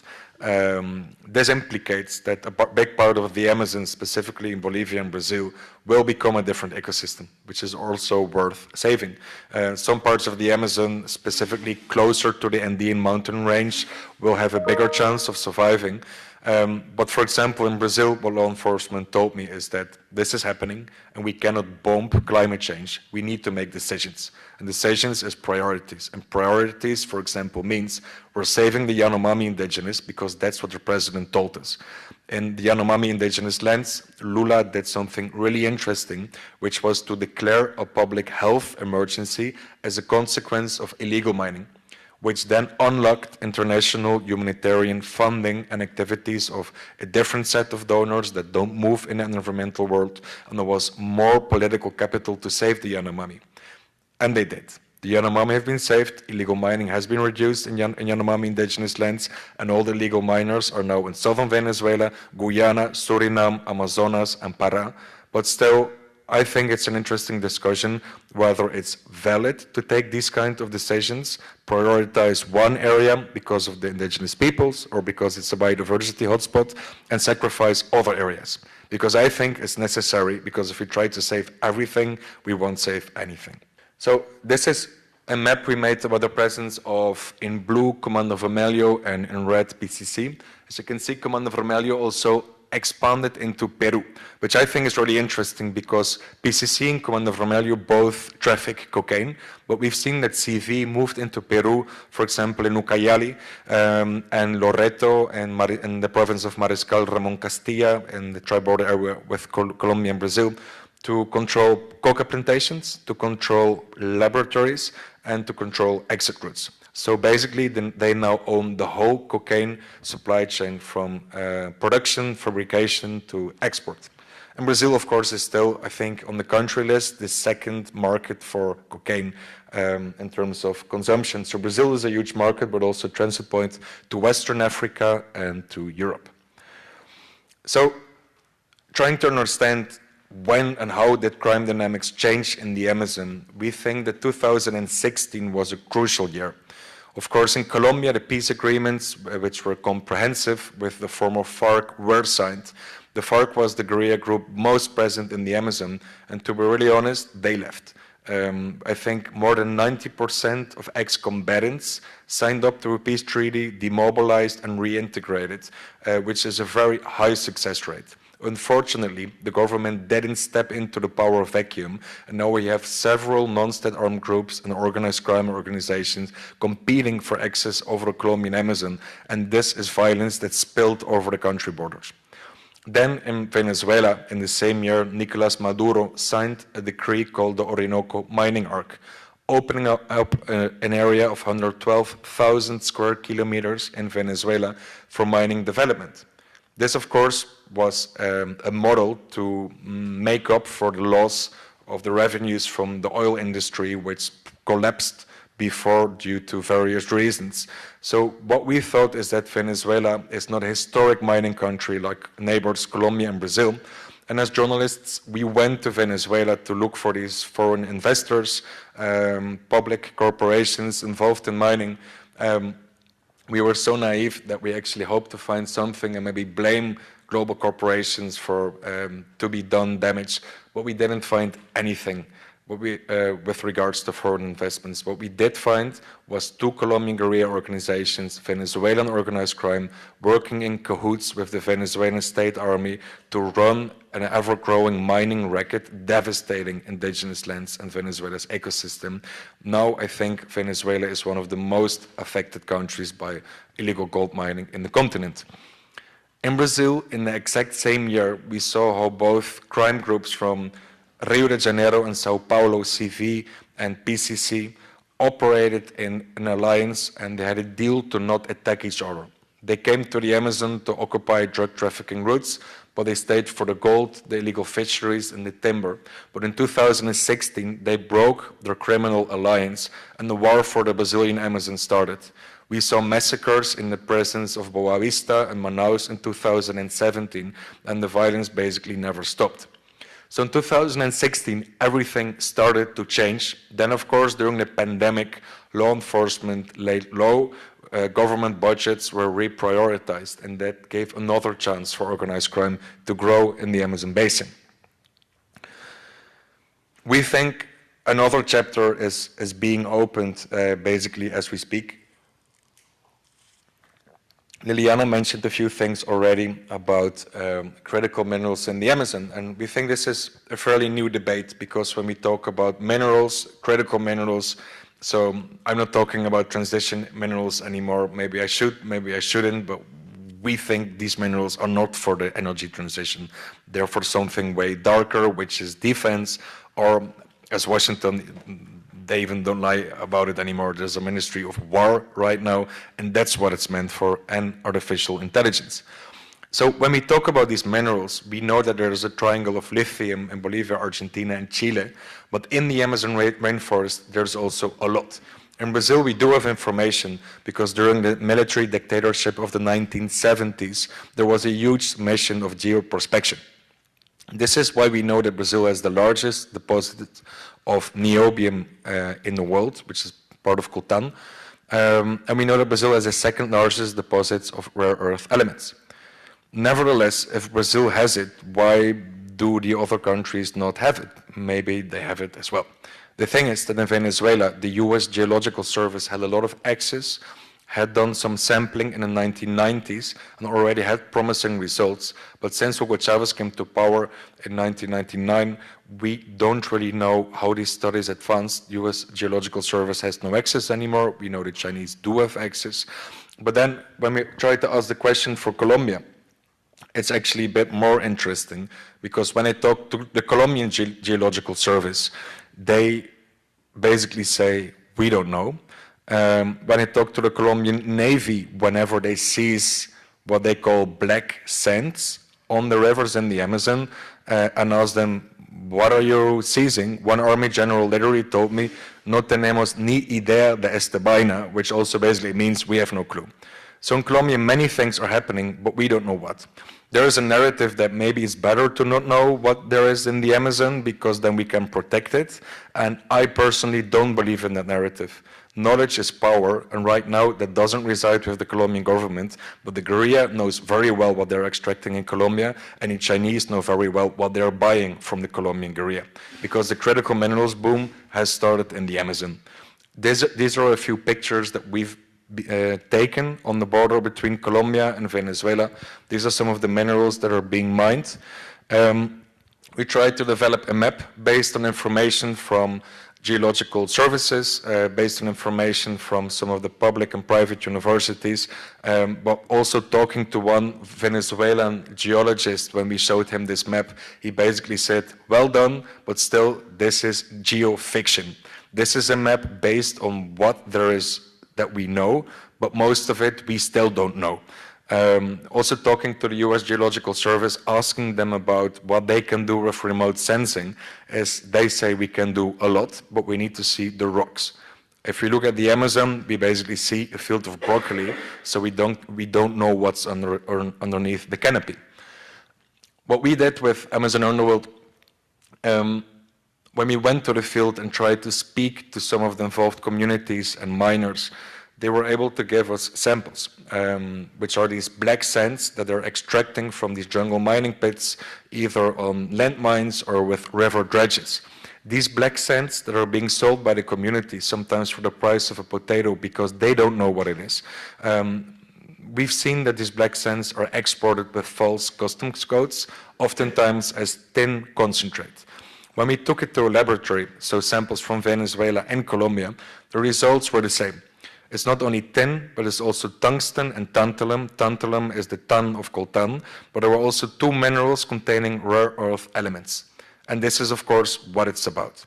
And it's present on the Colombia-Venezuela-Brazil borderline, and right now the mines are under control of non-state armed groups.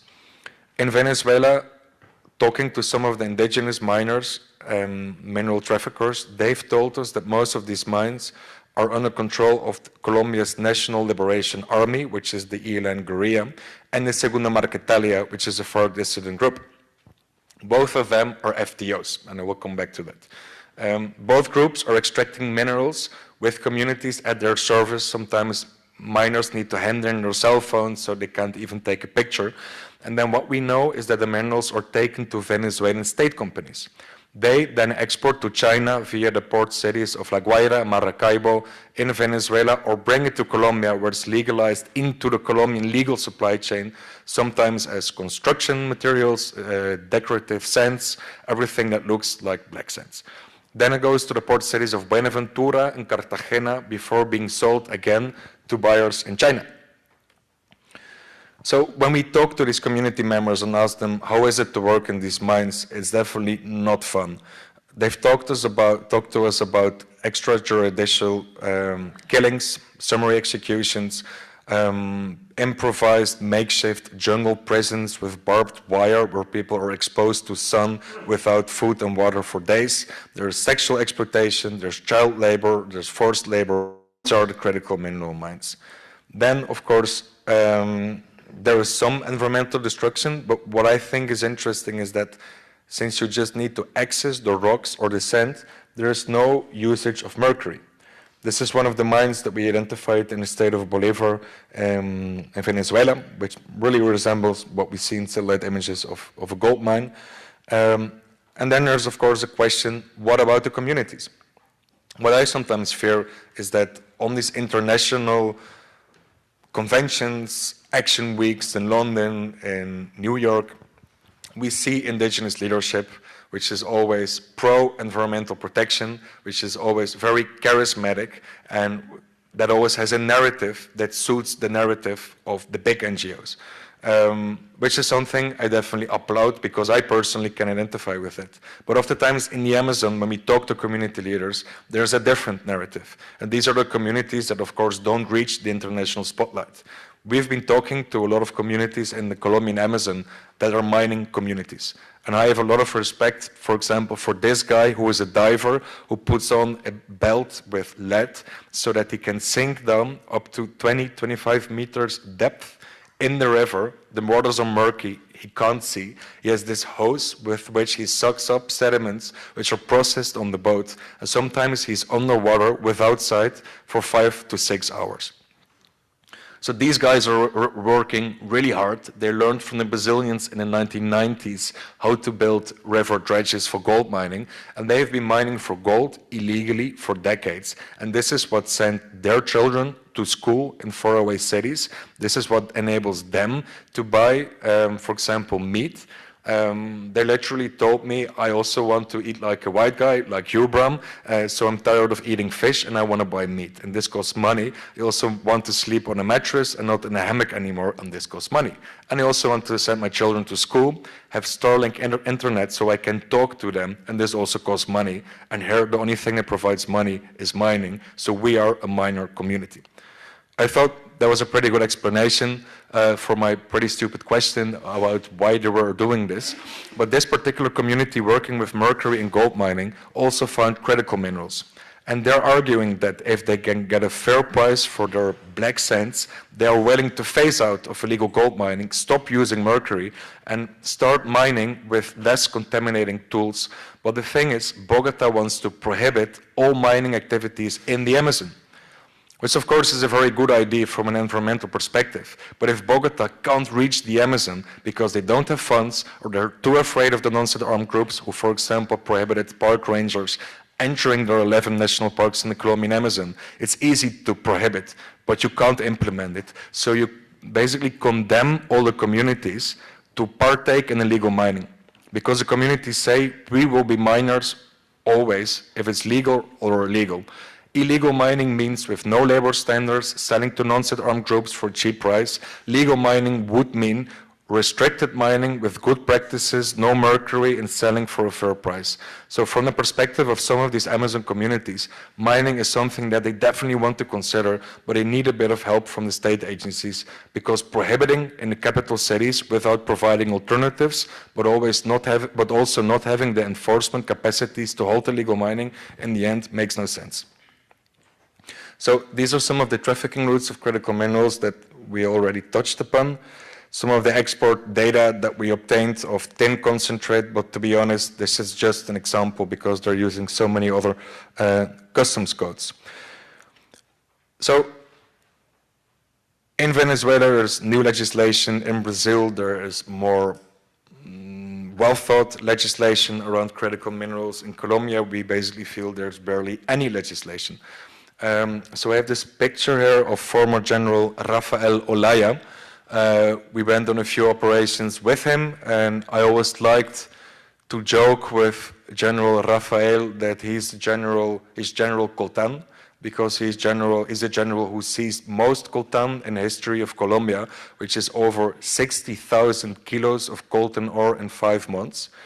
He hates this joke because he knows that he needed to give back 60,000 kilos of coltan ore to the same mineral traffickers, because the legislation is not up to date to help him with the legal procedures that he needs to do.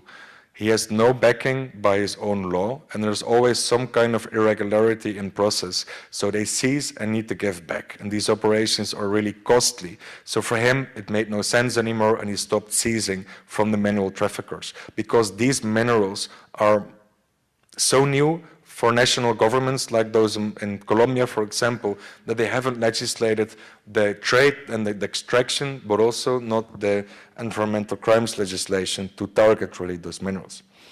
So when we talk about knowledge is power and whether these are transition minerals or not, I think we talked enough about this. So let me actually, before I finish up, go back to Venezuela. So when Trump messed with everybody's holiday, and picked up Maduro, it was pretty clear that the US had an interest not so much in regime change, and in the end we asked ourselves, was there regime change? Because it's still the same people in power, it's just not Maduro there anymore. Or what was the real US interest? And then it was easy to say that Trump wants oil, and of course it's easy to say because Trump said 100,000 times that he wants Venezuelan oil.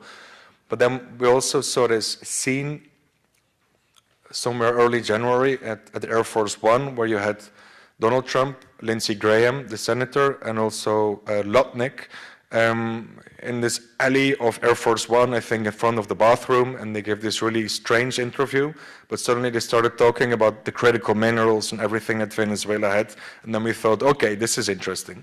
And then we saw that Trump really quickly escalated to Colombia, threatening President Trump, and then threatening President Petro. And before Petro, in January, took the stage at Bogota's main square, the Bolivar Square, Trump called Petro and prevented, I think, an incendiary speech, and they ended up best friends.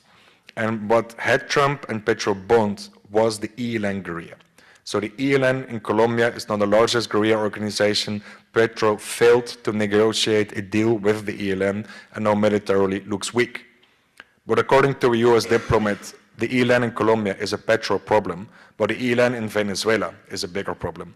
Because from Catatumbo, Colombia, which is really up there, you can reach the Maracaibo Lake, which is an oil hotspot, and the ELN is infamous for attacking the oil industry, from extorting them, and can be a spoiler to the US plans and strategies in Venezuela. But then the ELN is also on top of all these minerals and rare earth elements that Washington wants. We know that China has about 60 to 70% of rare earth element deposits and more than 90% of processing capacity. Washington hates that. So what Washington is doing is investing in the private capacities of the US industry to refine rare earth elements. But they still need to access the raw material, and Venezuela has it. So pretty soon, after everything occurred in Caracas, there was a new hydrocarbon law, but there's now also a new mining law. A mining law basically opening up Venezuela for US investments, for mineral sales. But what I thought was curious is that one of these state companies that we know has been sourcing minerals from mines under armed group control, like Minarven, suddenly was dealing with the US. They were sanctioned, Minarven, in 2019 for good reasons. Now these sanctions are relaxed, and Swiss gold trader Trafigura has been buying gold from Minarven for US refiners. So before I came to the US this week, and I've had a few days of meetings in Washington, I was preparing how to act in meetings to warn US government agencies or US investors about the risk of dealing with minerals coming from mines from FTO designated organizations like the ELN and the Segunda Marquetalia. And when I took my plane last Sunday, I'm reading an article of the New York Times that actually argues that not only US corporations, but US Mint is sourcing gold coming from mines on Clan del Golfo territory in Colombia, which is an FTO. So there's already a huge precedent and red flag for what US actors are doing in Latin America with regards to dirty minerals. And the exact same thing is going to happen in Venezuela. But it seems not to matter anymore. And this also sends a message to the rest of the world with regards to clean supply chains. Because these mines in Venezuela are still run by FTOs.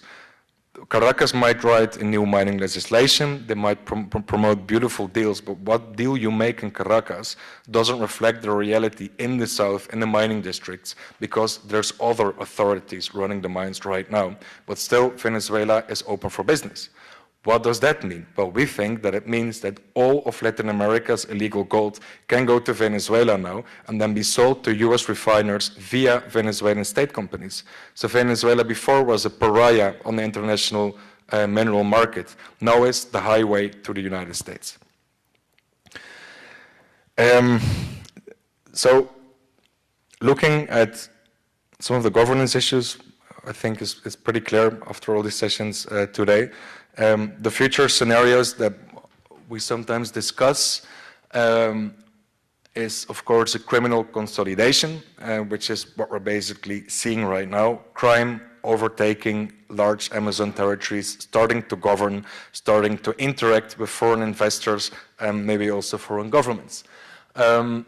What we also see in some parts of the Amazon, like in Ecuador, is military crackdowns and escalations of violence. Ecuador was safer in terms of homicide rates than Belgium 10 years ago, but it's one of the most violent countries in the world right now, with the hotspots of violence being displaced from coastal regions like Esmeraldas or city Guayaquil to the Amazon, which is where the cocaine comes from, which is where the gold mines are being disputed. We think that FTO designations are a way of Washington to also pressure Latin American countries. We know that CV and PCC are also maybe to be designated as FTOs, which is probably a strategy to pressure the government in Brasilia as well.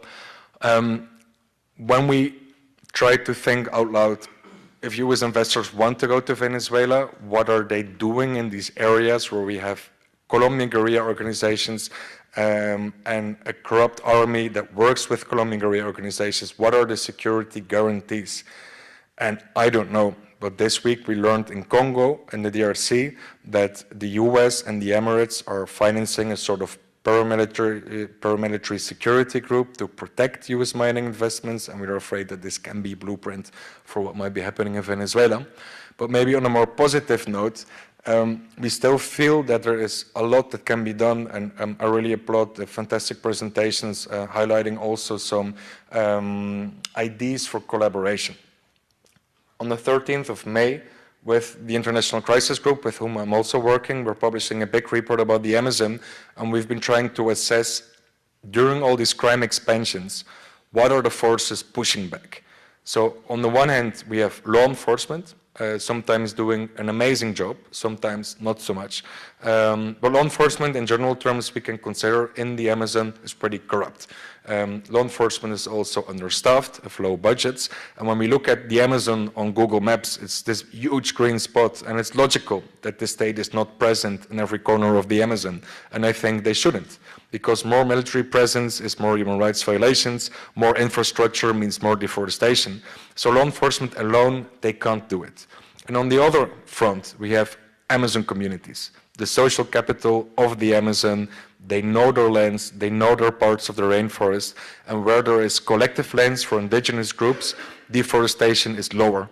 We've seen fantastic initiatives by not only indigenous, but also Afro, Maroon or Campesino groups, where they monitor their lands with civil patrol groups, use drones, use GPS, and hopefully AI as well, to detect violent invaders and illicit economic activities. But we know that these civil defense groups cannot confront armed invaders because they lack weapons and training and shouldn't be in the crossfire of those armed organizations. So best case scenario is a cooperation between local territorial groups and law enforcement. I think this is not part of the solution, this is the solution, but decisions need to be made. What I fear at the moment is that there's a lack of trust of communities in law enforcement. In Colombia and Putumayo, I don't advise a local indigenous leader to call the police because he will sell information to the crime group and the indigenous leader will get killed. Flying a drone might get you killed as well.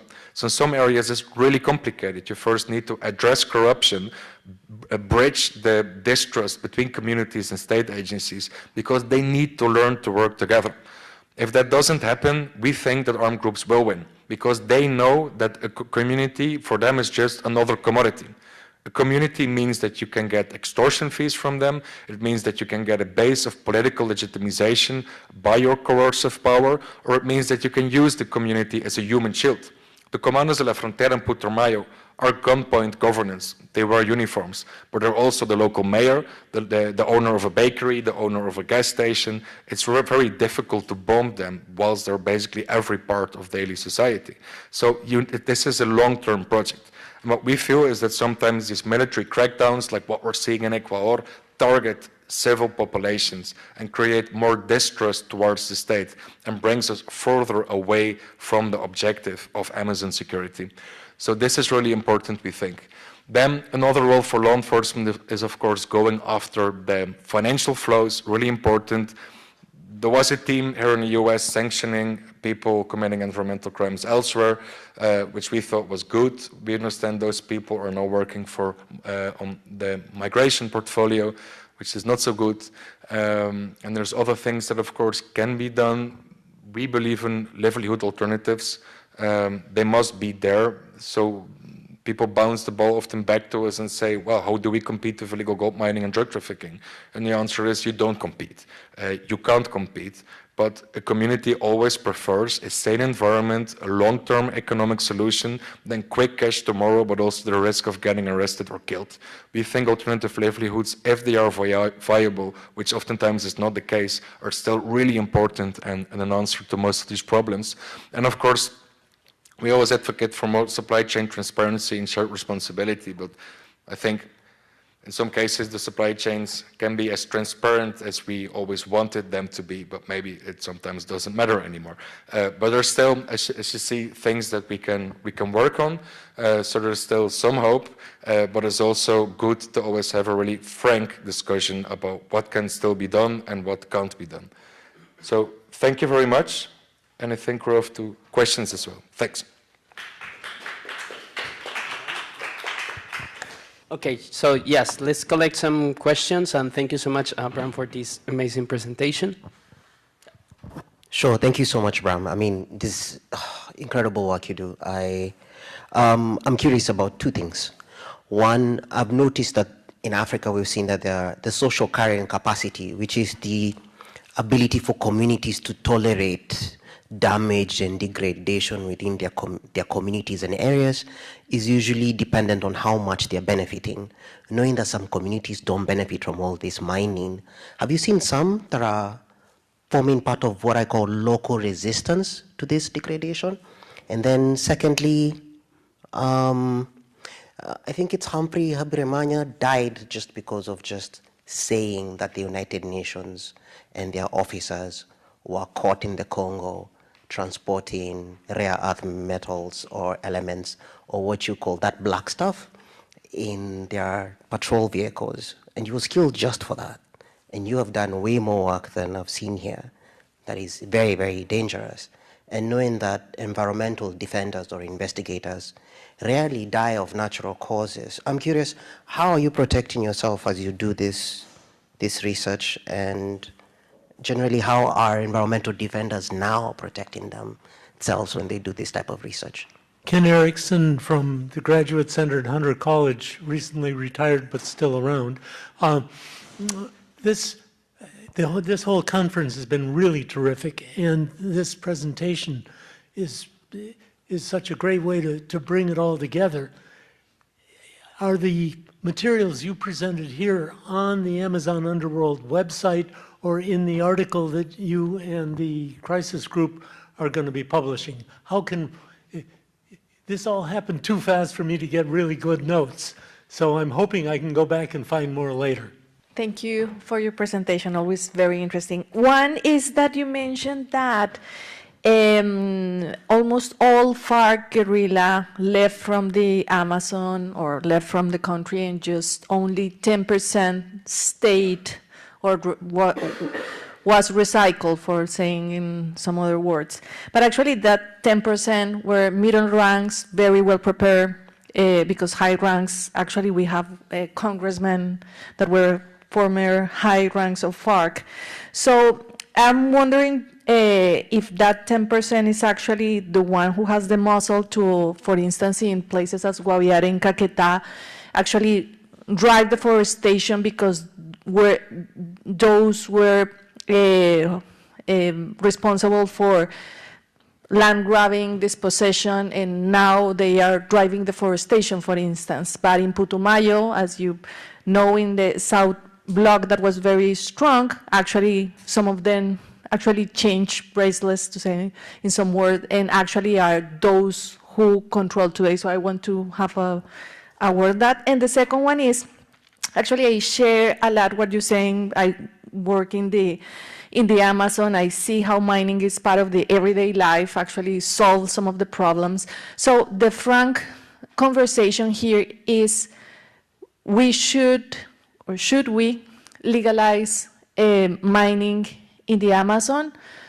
Small scale actually, as the New York Times this week mentioning, is part of the supply chain, no? Actually, these mining permits for artisanal small-scale mining are part of the process to actually gain the way to a whitewashing gold mine extraction. So if we are going to legalize small scale, big scale, that is also, we have another report in Colombia that Ataco, Tolima, that is very close to Bogota, actually they are seated in one of the most biggest gold mines in Colombia. Actually, years ago, a big South African company was interested on that, and there were like decisions taken to avoid that.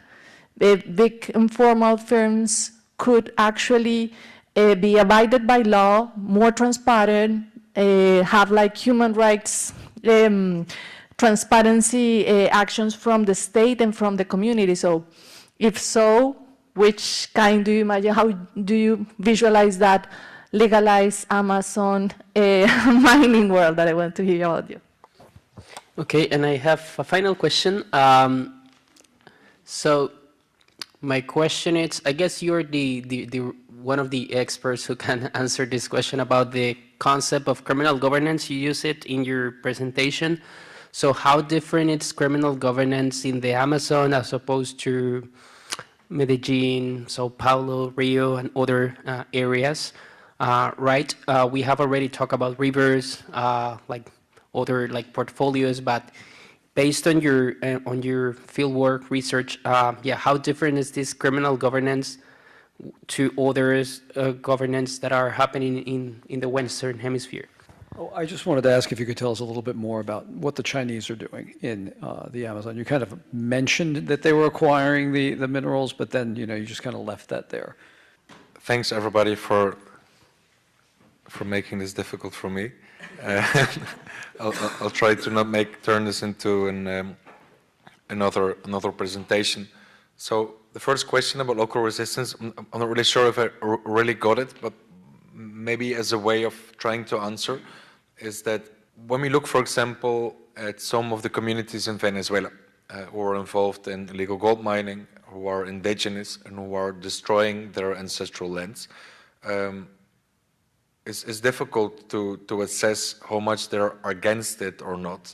But I think it's always good to also ask how much agency do communities have when they participate in these illicit economies. Like, is there still an alternative to it, or is this it because there is no economic viable way out, or there is coercion by an armed group that obligates you to participate in the economy? We think in Venezuela, the grease of the wheels of the illegal mining industry is the crisis.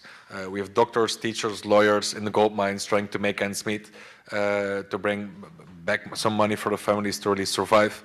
But then also these indigenous communities who basically were able to get by with ancestral forms of farming, hunting, collecting, but with their lands contaminated by mercury, with hunting, prohibitions by non-state armed groups because they traffic drugs at night.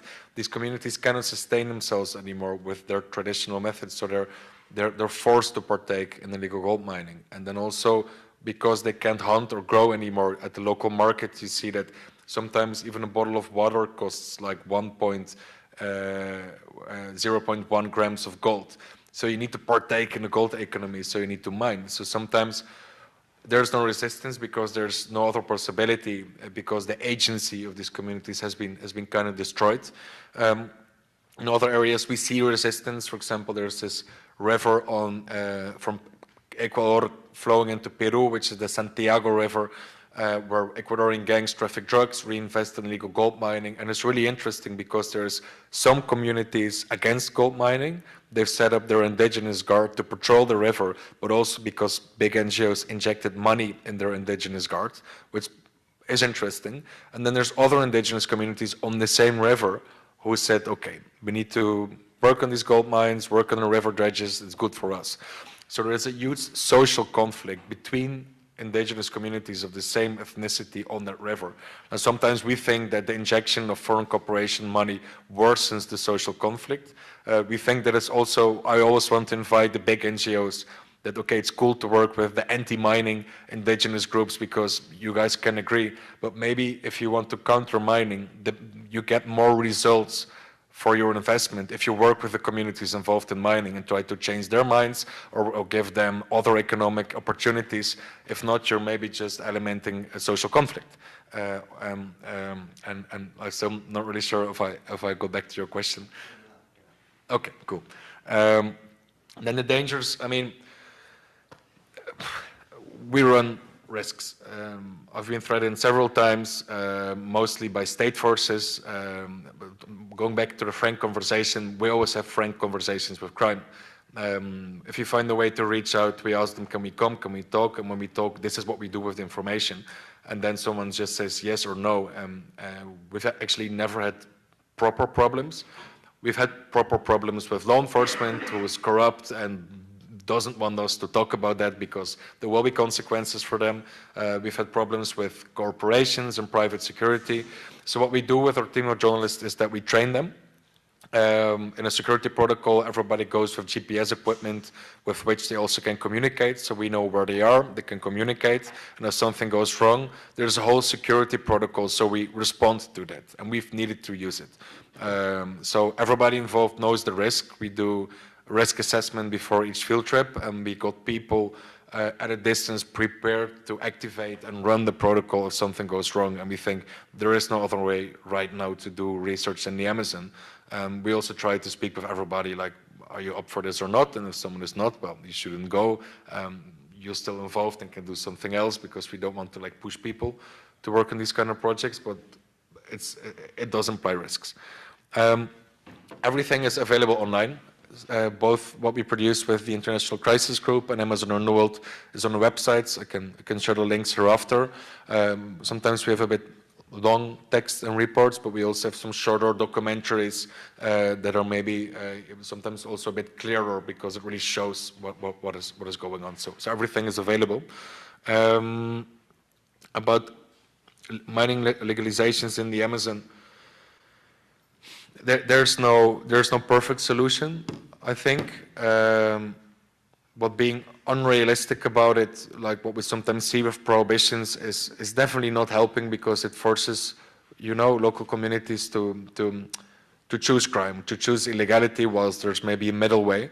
Of course, when I talk about the legalization of mining in the Amazon, which I prefer not to do, but it's necessary sometimes, it's definitely not for big mining projects, foreign investors. We think that the only role for mining is helping to empower communities, helping make them make their own decisions. Because it's also sometimes, I think, hypocrite of politicians in the capital cities to only like the indigenous communities if they're pro-environment. And if they're suddenly pro-mining, oh, we don't like them anymore, and we take away their autonomy. Giving the right to self-determination to indigenous peoples also means respecting if they want to be miners, I think.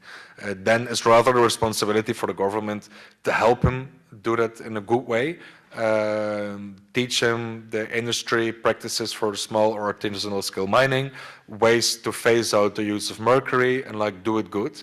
And then of course there's a risk, okay, if everybody has a prohibition on mining but not the indigenous communities, won't they be instrumentalized to launder the illicit minerals for the criminals? And the answer is absolutely yes. And therefore there is no good solution. There's checks and balances that can be installed. There's ways to prevent this, but you won't prevent 100% clean supply chain.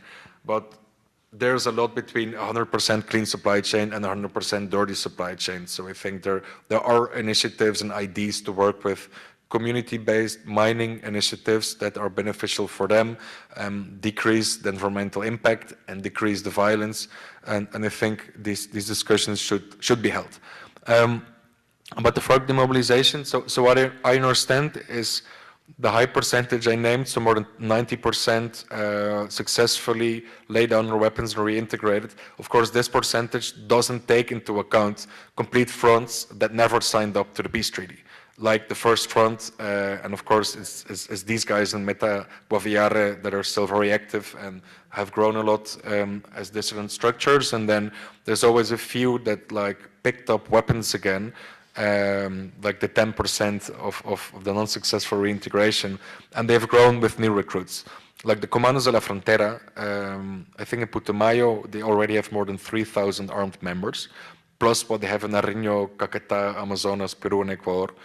The Comandos de la Frontera started with 15 people in 2019. So maybe the 15 were some ex-FARC who reinserted themselves in conflict, and the rest are new recruits. So we think that crime has been so attractive that if you begin an operation just before the pandemic, it's been hugely successful. So the differences between criminal governance, urban, Amazon, I'm definitely not an expert on criminal governance in urban areas. So I'd like to give it a bit more thought before giving a stupid answer, but I think definitely the way that I see criminal governance is dictating every detail of daily life. Even writing manuals of what they call coexistence, which is basically indicating that even you should not burn trash. If you burn trash, it's contaminating, you pay a fine. We've had the Gaitanistas or Clan del Golfo in Chocó even fining people if their cow walked into the village, the 2 million pesos, because the cow belongs to the rural area. If it's in the village, you get a fine. So criminal governance is a way to control populations and to use them as a tool of political leverage, of course. And we think that the way criminal governance has been implemented in the Amazon is like dictating behavior, but also punishing people for transgressions determined by non-state armed groups. But criminal governance is also a way in which we feel crime syndicates have been able to penetrate the business sector, the political authorities, but also the civil authorities. So for me, criminal governance is much more extensive than just gunpoint governance. And we think the optimal objective of crime, of course, is to become the politician and to become the business people. Then it's really hard to eradicate their operations. And I think Desmond wants to know what the Chinese are doing. Well, I'd also like to know what the Chinese are doing. It's really difficult. We definitely know that they're doing a lot. They're fully going for the critical minerals by buying up everything that's illegal, but also by sending big public companies to install themselves, like Zijin Mining, as we've seen in Colombia and Suriname. We've seen their huge infrastructural projects, like the road they want to build between Peru and Brazil, the Chacay port in Peru, that opens up myriad opportunities. As investigators, we've been trying to look into the mercury trade, and we're also really proud to know that it comes from Mexico and that the cartels are involved, that Bolivia is a mercury importer.